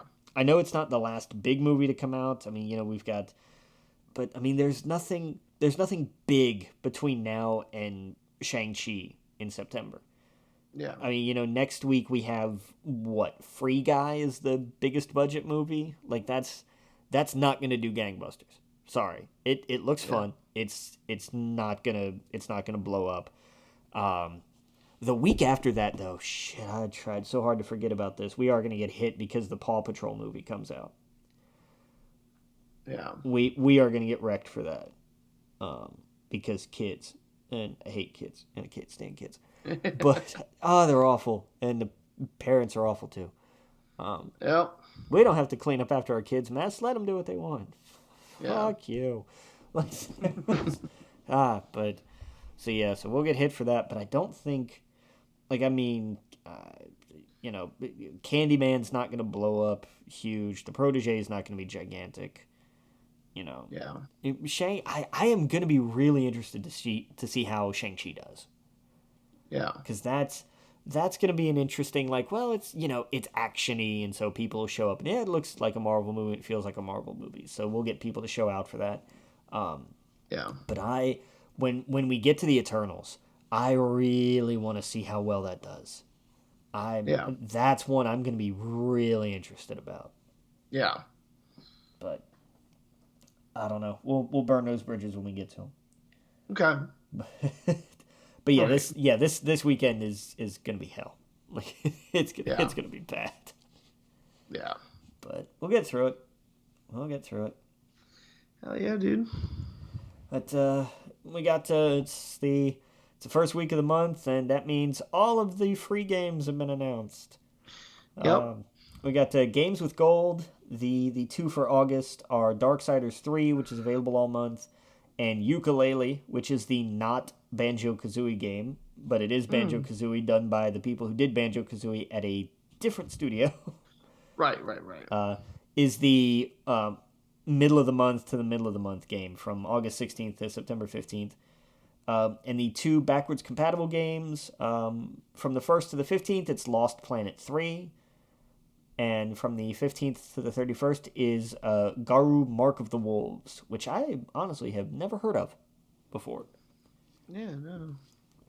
But definitely going to pick that up in a couple of weeks. The PS Plus games this week: Hunter's Arena Legends. Okay, fine. Plants vs. Zombies Battle for Neighborville. I forgot how many Plants vs. Zombies games they made. Mm. They're decent enough. Like, they're not great, but it's free. Yeah. I'll play it. What the hell? Okay. And the eternally popular Tennis World Tour 2. They needed a third one. They got a third one. And you know what? They could do worse, honestly. Yeah. That's true. The additions to PlayStation Now for August included Nier Automata, Ghost Runner, and Undertale coming to PlayStation Now. Which, I mean, that's all well and good, but they're not. PlayStation Now is a shadow of what Game Pass is, Right. and it's never going to catch up unless they decide to go really big with it. Very true. I mean, Undertale, fantastic game, very old. Near, fantastic game, very old. Well, I shouldn't say very old. These are old games. They came out years ago, right? Yeah, Automato's been out for what 3-4 years now. 3-4 years, yeah. And fantastic games. You should, especially if you play Final Fantasy, 100% play that game. But you're right. I mean, like, for example, Xbox just got The Ascent, which everyone's playing right now, which is like a shooter top down, whatever. It's really fun. They're just getting new stuff. When the Dark Alliance, the Dungeons and Dragons game came out, it came out day and date with Game Pass. Yeah. Like there's just so many games on there. Hades is coming out on it. Yeah. Um, That's one of the big ones this month. It comes out the 13th on Game Pass. yeah, Yeah. exactly. Flight Simulator just came out on it. Like there's these giant newer games that are on it. I don't know. Yeah, they need to catch up pretty fast. Yeah, they're not quite doing enough though. Nope, Not quite doing enough. definitely not.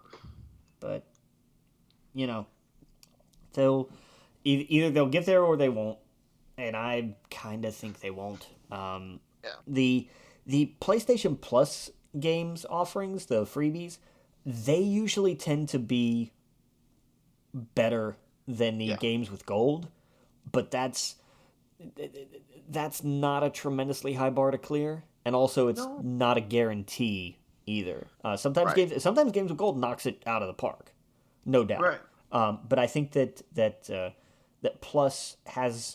Plus tends to have better monthly free games, largely though because all the stuff you want to play on Xbox is on Game Pass.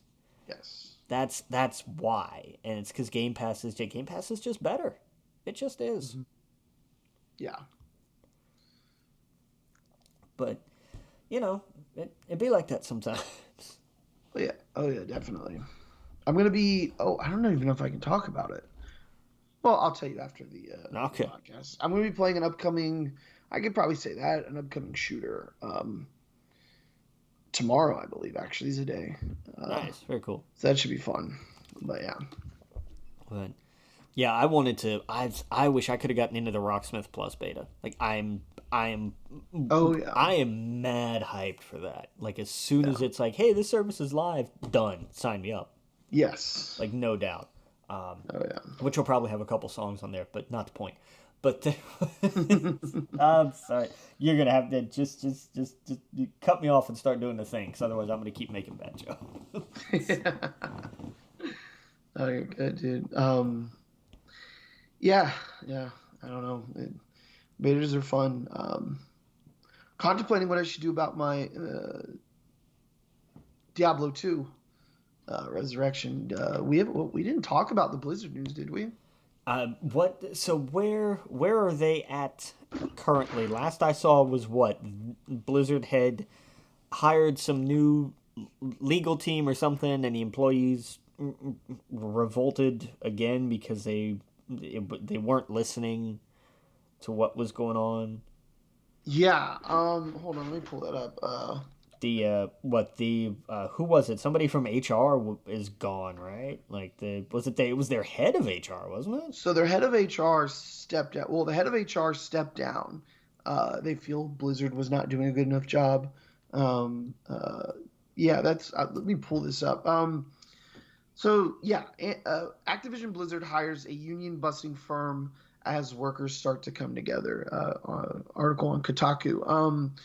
Yeah, there's also some real shady stuff too, because apparently the company that they used also to come in and look over their business practices is a company that also represents them. So there's so many things they're doing. Is they'll come out and say something, and then behind the scenes it's like, oh no, that's just more shitty behavior. Um, there was only a shred of good news to come from some of this, but. Um, yeah, essentially, Bobby Kotick hired the same company that broke up a lot of the Amazon union busting stuff. So, you know, it's one of those. Of course, he's going to do that, but it sucks. These people need to stand together. They need to unionize, not just Blizzard, Riot, all of these game companies. That Ubisoft, they're all having relatively the same issues. Blizzard's just like it's all out there right now because of course, California is suing them. So they seem to have a giant issue with it. But yeah, the union they've hired them to come in, and uh, we'll see how that goes. Yeah, didn't he like aside from being sued by the state of California, didn't the investors also sue them now? Yep, investors are now suing them because they're basically like, "Hey, you guys knew about this and didn't do anything." Um, and it's the evidence is there because they let Alex go last year and they didn't take him out of the game until just now. Yeah. So they knew what was happening behind the scenes. And apparently there's just mountains of evidence that they've talked to him. They came out and J. Allen Brack, who's now stepped down as president of Blizzard, has, it's been said that he had to talk to Alex about his behavior. They've known about it. And the fact that he quietly was allowed to retire last year and nothing was changed in the game because they didn't want people, of course, to start going, wait a second. He leaves, you remove all his stuff from the game. What happened? Yeah. What's going on behind the scenes? They didn't want people to start talking about it. So there's just so much evidence that Blizzard knew what was going on, and they didn't do anything about it, and they didn't say anything. And they let people just keep playing the game and, so on and so forth. There's tons of issues behind the scenes. So J. Allen Brack was the president of Blizzard for, I think, 3 years. But he's been with them since, like, 2005. He came on as the producer of World of Warcraft. And then I believe he, led World of Warcraft for years. And then, of course, when Mike Morhaime stepped down, he named J. Allen Brack as his replacement. So it's one of those, he's definitely a part of the problem. So he had to go. He's also the fall man. I think they're sacrificing him. I think Blizzard is going, hey, look, see what we did? We got rid of the guy. Yeah. We're good now? Okay. I think that's what they're doing. There's a lot of reasons he should have been let go. Personally, I think, before all this stuff was mentioned. Blizzard, if you don't know, listeners, I'm sure a lot of you do, but Blizzard was the Nintendo for PC gaming, right? As Nintendo is to consoles. It's just what everyone grew up on. Blizzard's game was the example of here's how you make a PC game that lasts generations. And it totally does. Look, we're getting a brand new Diablo. They've already remastered StarCraft. One of the biggest fumbles Blizzard has was Warcraft Reforged. And a lot of stuff has now come. One of the reasons this will never go to court, I don't think. I think Blizzard will settle out of court is because of all the things they're discovering. I'm kind of going on a tangent here, but all of the things they've discovered in the last week is nothing compared to when California gets a hold of the books, when they just go completely deep into this, which it seems like they've already done they're investigating. But once this goes to court, then everything is open, right? Yeah. Blizzard doesn't want that, especially with all of the stuff that have come out over the last week or two. Sorry, back to J. Allen Brack. He was the guy that said, have you seen the video of the woman who asked, hey, can we get female characters? You guys are introducing a lot of female characters, which is great. Can we get some that are not stepping out of Victoria's Secret model? Because one of the new bad guys during that time frame, she was just wearing basically nothing.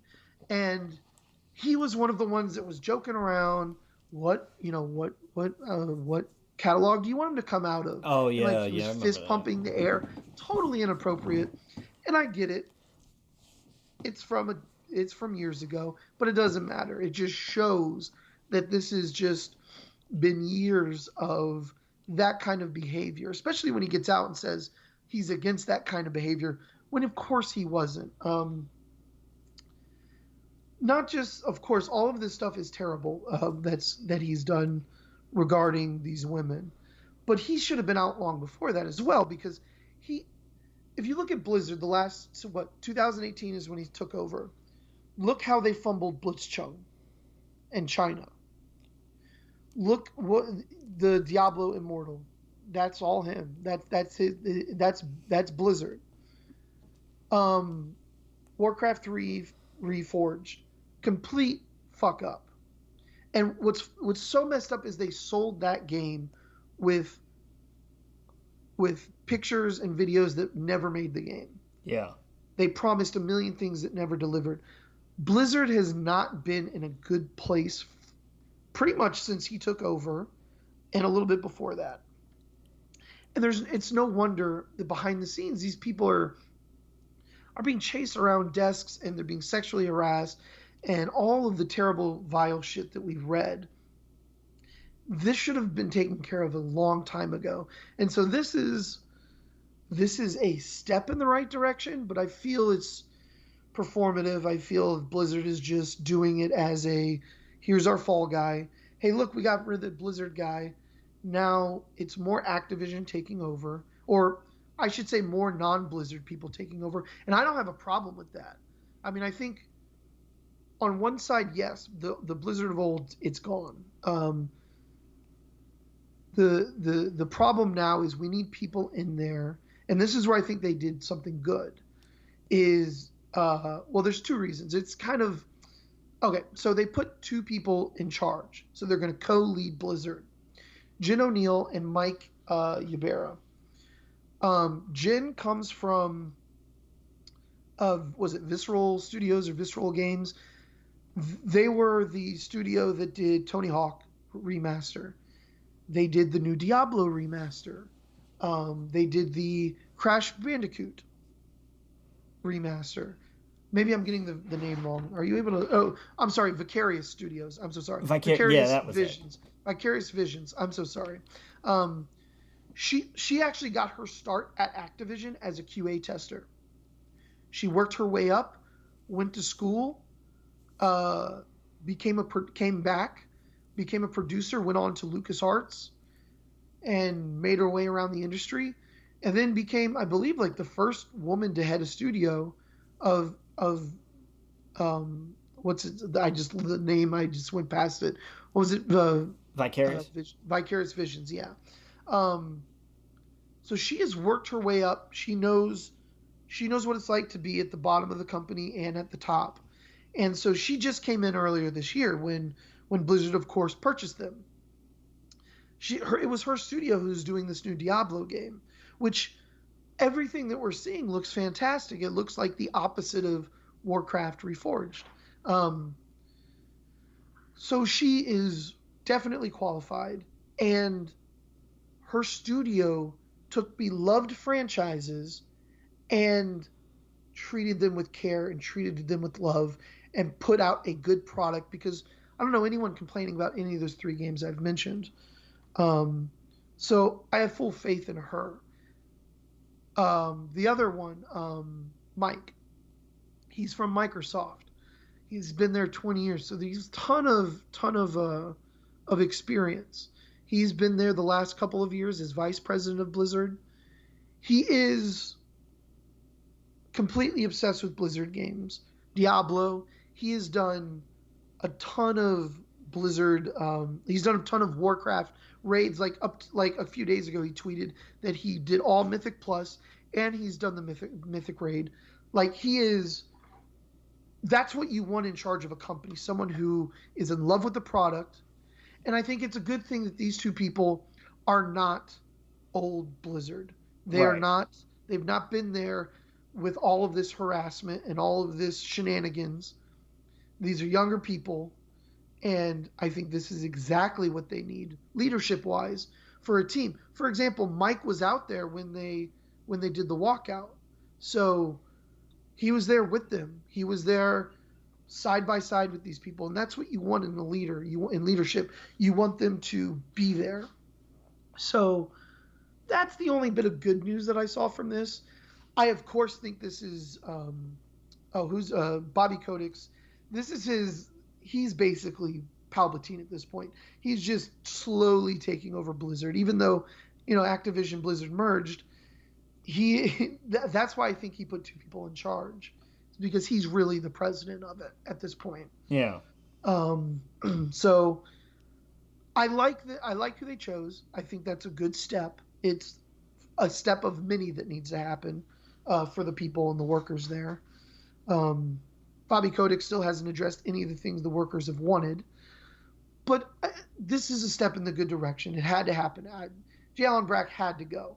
Um, I don't know the man, but turning a blind eye for so long, you become part of the problem, um, even if you're that high up. So I don't know.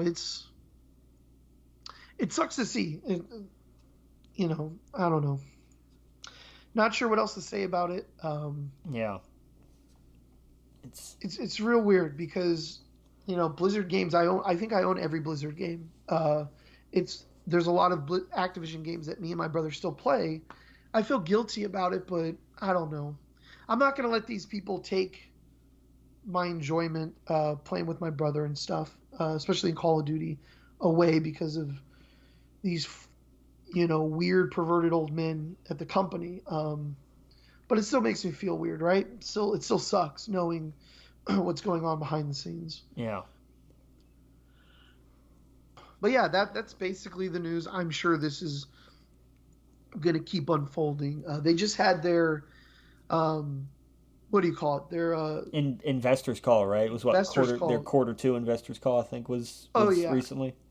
And as much as they say, World of Warcraft is making more money than ever now, it lost 3 million people when they put out Burning Crusade. Yeah. That is not a good thing. Oh, it's That not. is you should be doing some sort of game there, and they lost people. So, Their biggest streamer on Twitch bounced to their biggest competitor, and it oh caused yeah, such a surge from WoW to 14 that 14 that you suddenly couldn't. They ran out of spots in 14. Like, yeah, I would just continue to process the fact that an MMO was full. oh yeah. Yeah, absolutely. And listeners, if you're go look at the Asmongold video of him entering Heaven's Ward and the amount of love that this community is giving him and welcoming him to the game is just I've never seen anything like this.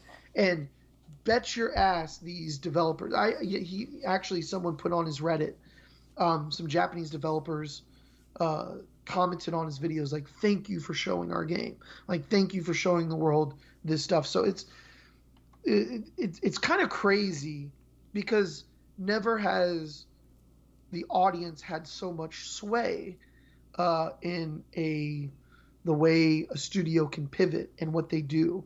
And like you said, when you get their biggest content creator jump ship to go, hey, I've done this for years and it's just not getting better. You're not listening to anybody.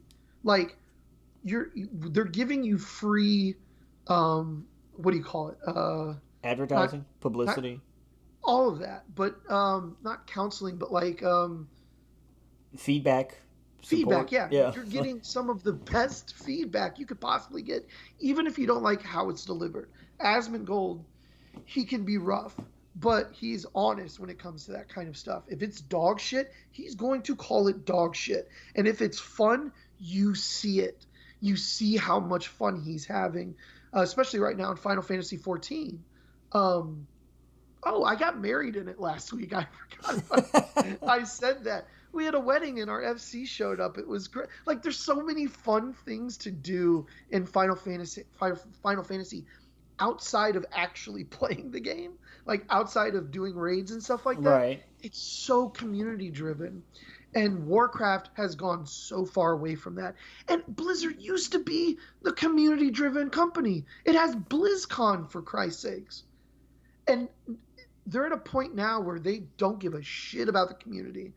They don't give a shit about their employees. It's so out there and obvious to everybody, and it sucks. But thankfully, there's people like Yoshi P who just loves what he does and puts a lot of care into the game. They trust that guy. That is a good leader. Hopefully, nothing terrible comes out from him years down the road. But from what we can tell, they truly respect their player base. They truly respect the people working there, and I couldn't be more happy right now playing something like that because there is alternatives. Yeah. Sorry, I don't want to keep going. No, Over it. no, you're fine. I always remember that, like, when Asmongold first jumped to 14, and there were the expected sort of cadre of players who were being a jackass to him and everything, but Yeah, My favorite thing was the devs came in and just went, "All right, you guys are banned."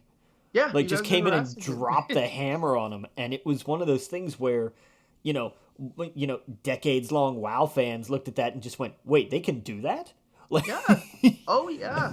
And it's yeah, because absolutely. And it was such a different ecosystem. One of the things that 14 is known for is that its player base is so not like that. Like they right. are regarded as one of the most helpful and welcoming, player bases.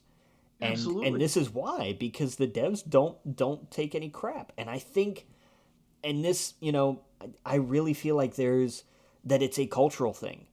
It is. I absolutely feel that, and I think that that's a lesson that any group that makes an MMO, whether it's Yeah. Blizzard, whether it's Amazon, anybody, that's something they should take to heart. That, like, look, video games are meant to be played to enjoy. Yeah. And if you're out there just being a complete jerk and ruining other people's experience, then you gotta go. Like, Yeah. that's not the point of these games. Well, that's how I have fun. Well, your way of having fun sucks, Oh and yeah. it's wrong. And I know that's a strange that statement by itself is a strange sentence, but when you put it in the right context, you're like, oh well, yeah, duh, it makes sense.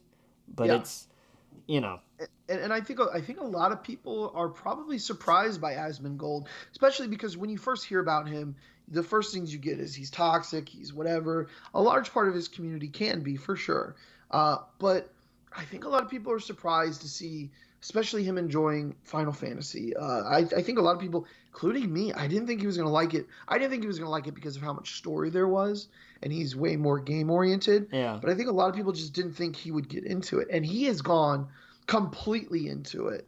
Um, and it's that quote he did a long time ago where he's like, World of Warcraft used to be a game that made you want to waste your time, and now it's just a game that wastes your time, and that's the problem. These MMOs are coming back in such a big way right now, and I think one of the reasons why is because they are so communal. They are it's the reason why you hop into Discord. It's the reason why you hop into PlayStation Chat or Xbox Live. Even if you're not playing the same game, you're wanting to hang out with the same people. And MMOs offer that, and they offer so much more because there's so much to do in it. And it's I don't know where I'm going with this, but it's been such a cool thing to see so many people now get into it and see the fun that he's having, because for so long there he was just treading water with Warcraft. He was doing his best. He was raiding cities. He was doing transmog competitions. He was doing all of these things outside of Blizzard.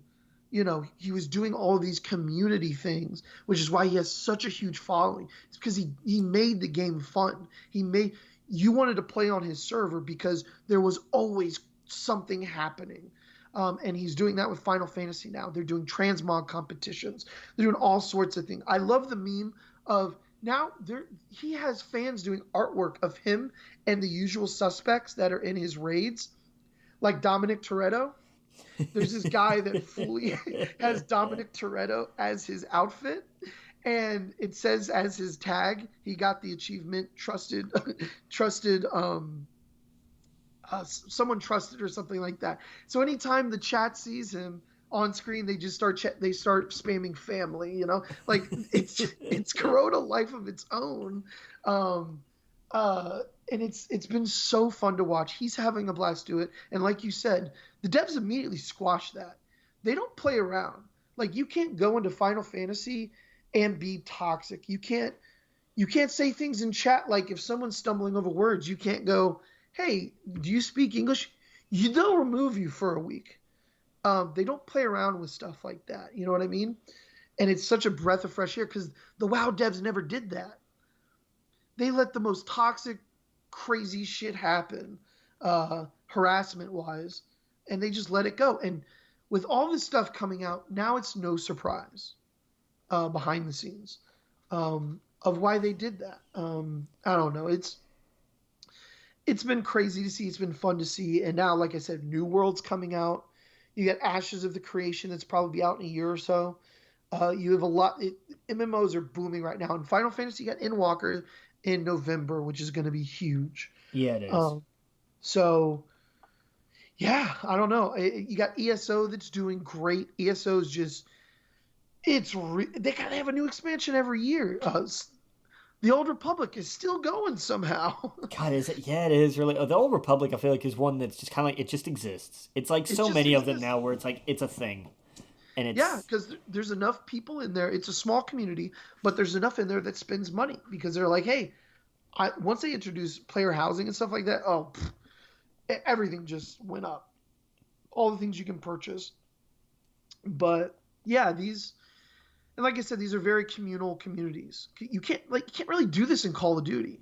Call of Duty is like you're screaming for like 15 minutes of a fight, right? yeah. Um, or you play with like two people because you're doing a squad or something. With Warcraft or Final Fantasy, you can jump into a Discord with all of your guild members and just hang out and get to know each other and form friendships. It's such a different experience than playing, I don't know, Assassin's Creed. It's just very different. Speaking of, I think they have an MMO or like a living game or whatever they're working on, right? Yeah, Assassin's Creed. The next one is going to be Yeah, kind of Destiny-ish in a way, that kind of right. deal. Yeah, it's a those are we don't want to go full MMO because that's expensive, but we're going to do just enough for you to keep staying in our game. But yeah, man, it's been fun to see, and I've seen nothing but people move to Final Fantasy over the last week, especially all these Discord groups I'm in. The people that played WoW that I talked to, uh, they've all gone to Final Fantasy. Some of them like it, some of them the way. Oh, so if you're listening and you're wanting to go to Final Fantasy, and if you played Warcraft, don't go expecting Warcraft. Go in there expecting a Final Fantasy game. And to me, it's my favorite one I've ever played. I haven't played too many. I played 10, I've played 7, and I played maybe an hour or two of a lot of the other ones. But this has by far had my attention the most. So go in expecting a JRPG that you can interact with people and have a community and get married and all sorts of stuff. So you can go into the casino at the Golden Saucer and whatnot, race chocobos with your friends, do all kind of fun stuff. So yeah, I don't know. It, Yoshi P needs to pay me because I just keep coming in here. It's so good though. It really is. It really is. God, have you seen? Did you see the sign on AEW a couple weeks ago? No, no. What was it? Somebody put the whole, play Final Fantasy 14 with its free trial up to level 60. Whatever. They did Yeah, that that's what. that thing that meme. Somebody put that on a sign, Award and it was winning. on Yeah, the hard cam at one point. that's fantastic. But That's there's been like that seemed to like kickstart this RPG sign war, and it's dude. crazy. Like there was one guy who I think like half of the Facebook group, which has its own drama, but all like a lot of us saw this sign and it just said Persona 5 sucks, and we were like, we're gonna find this guy. Like, Oh, he's just trolling. He doesn't believe that. He's but just trying to get people riled up. yeah, it worked. But Yeah, there's no, always of like course. so it's like every night on every AEW taping, or whether it's Dynamite or Dark or whatever, there's always a video game sign somewhere, and it's hilarious. And Let's talk I'm about just wrestling, dude. I know I've got a little bit of time left, but um, dude, it's crazy right now, right? yeah, it is. I mean, WWE just let Bray Wyatt go, and Ronda Rousey decided to chime in and blame the fans because she doesn't understand how this works. I blame And Randy Orton. Randy Orton has killed every legend of the WWE. it was the Big Show, then Mark Henry, now Bray Wyatt. Like this, Yeah, it's nuts. Uh, Matt Riddle better watch out. He I got mean, too Riddle's on close. his good side. Like I he's, know he's on his good side, but it's Randy Orton. Is there a good side, I, or is he just waiting? Right? yeah, behind him, behind Randy Orton is always his good side. Uh, right, exactly. but Man, it's it, it's it's getting nuts, and now AEW announced they're running a taping of Rampage, which is their Friday night show, which yeah. premieres not this Friday but next, I think the 13th. They're doing one on August 20th in Chicago, and there's a lot of talk that they've signed Punk. Oh And yeah, they're doing I think everything but say it because yeah, I know that their stance after Sting was we need to announce when our big guys are coming. That's why they announced what was it, Christian ahead of time. Yeah. But it totally kills the I'm a shock surprise guy. surprise. Oh yeah, Yeah, I'm a me surprise too. guy, hands down. 100%. Even if like all the talk around it is there, just don't say it. Just don't say it. Let us watch it. Let us see what happens. Yeah. Um, yeah, you got what? You got Punk, who is being hinted at. Yeah. Daniel Bryan, right? Like everyone thinks he is. Yeah. Um, and now you have Bray Wyatt And or his Wyndham. Yeah, his thing is with him being let go. I don't think it was his contract expiring, so there's still the whole 90 days and everything. Um, but something that's very interesting that's come out recently, Adam Cole's contract expires here in like a couple weeks. yeah, And that's like the end of his deal. And there's talk he has been offered new deals. There's talk he hasn't been. There's talk he's declined the deals put in front of him. mm, But I don't know. Like if I'm Adam Cole, I don't go up to the main roster. I mean, look what they did to Karrion Kross. yeah. Look at that. Look. Like Jeff Hardy is my favorite of all time, but that was just garbage what they did to Cross. Did he do something behind the scenes? Did they not like him? I think it's just I think it's just Vince. I think at the end of the day, this Vince is all boils punishing, down to Vince. And punishing. Yeah. Oh, just how dare you get over in a brand that is not a flagship brand? And I've got to believe Hunter's tearing his hair out. Like what little he hasn't shaved off, he's pulling his beard out. Man, he's got to be because he builds this brand. He and Sean and everybody in NXT bust their ass and build this right. thing and get gimmicks over in ways that they wouldn't be able to on the main roster because these things take time. Right. Like I mean, Well, it's look at Cena for example. He did lose when he went against Kurt Angle, but he lost in such a respectable way, right? exactly. He gave him a run for his money. He was, oh, okay, you're at the big show now, and you lost your first match, but holy shit, you're better than I assumed you were. So, yeah, they didn't do that with this guy, right? No, they took the NXT champion and they jobbed him out to Jeff Yeah, Hardy with a roll up in a minute and a half. Like that is just a slap in the face to everyone at NXT to say, hey, by the way, your best guy is a joke. I think I saw someone tease NXT to AEW. Like they're gonna Look, just let it go. after something like that, I wouldn't be surprised. Yeah, And the way that they just keep callously cutting people in this whole and it's always yeah, right before an investor's call. Look at how good our numbers are, and it's like you guys. That if that's the way you're going to think about this, if you're really just going to look at these people and these talents as nothing but numbers on a spreadsheet, then yeah, shame the hell on all of you because that's not what yeah. this is about. And they will all go to AEW or Impact or Ring of Honor or Mhm. New Japan or AAA, and they'll keep doing what they love and they'll be better at it. And so Mhm. we'll see what happens. I'm just Yeah, like I get that there was always the idea that WWE's roster was too big because they keep signing everybody on the planet. yeah. But then they cut the wrong people. Like they They got Bray Wyatt, like yeah, Bray fucking Wyatt. Like he has been the most creative thing to come out of the WWE since I don't even know. yeah. Like, Like the probably the Undertaker Kane days. He's probably the most.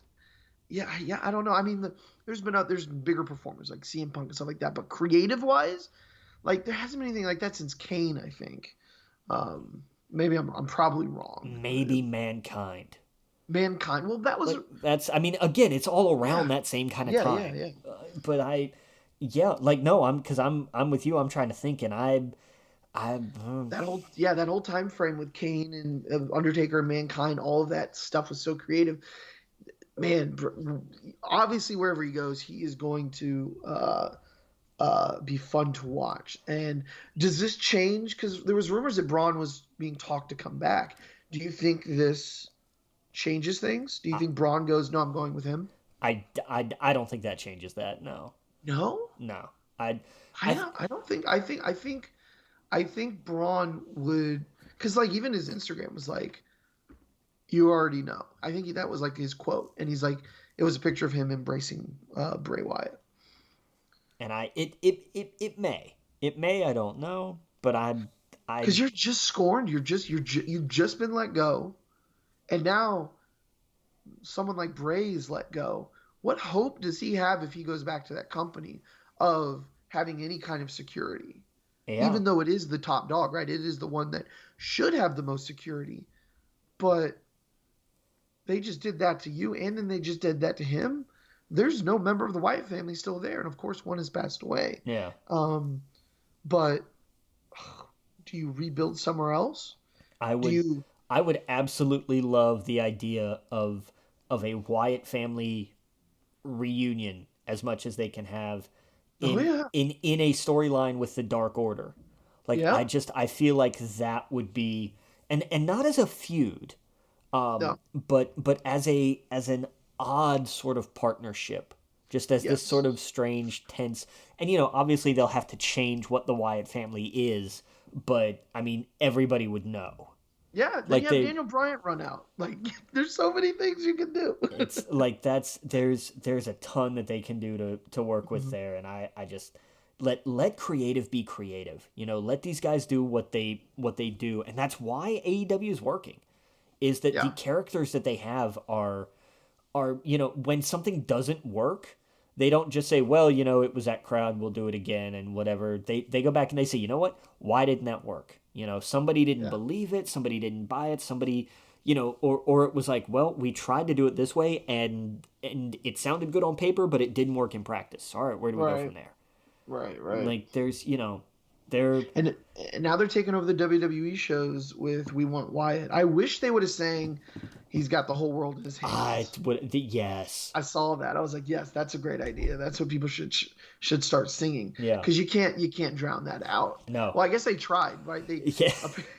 apparently they fucked that up. They They had they Michael Cole talk about Cena or something. when they went to use crowd sweetening noise, they also used some that included Michael Cole talking about 16-time world champ John Cena, and it was like, oh yeah, you guys done messed up. Like, Yeah, it's so.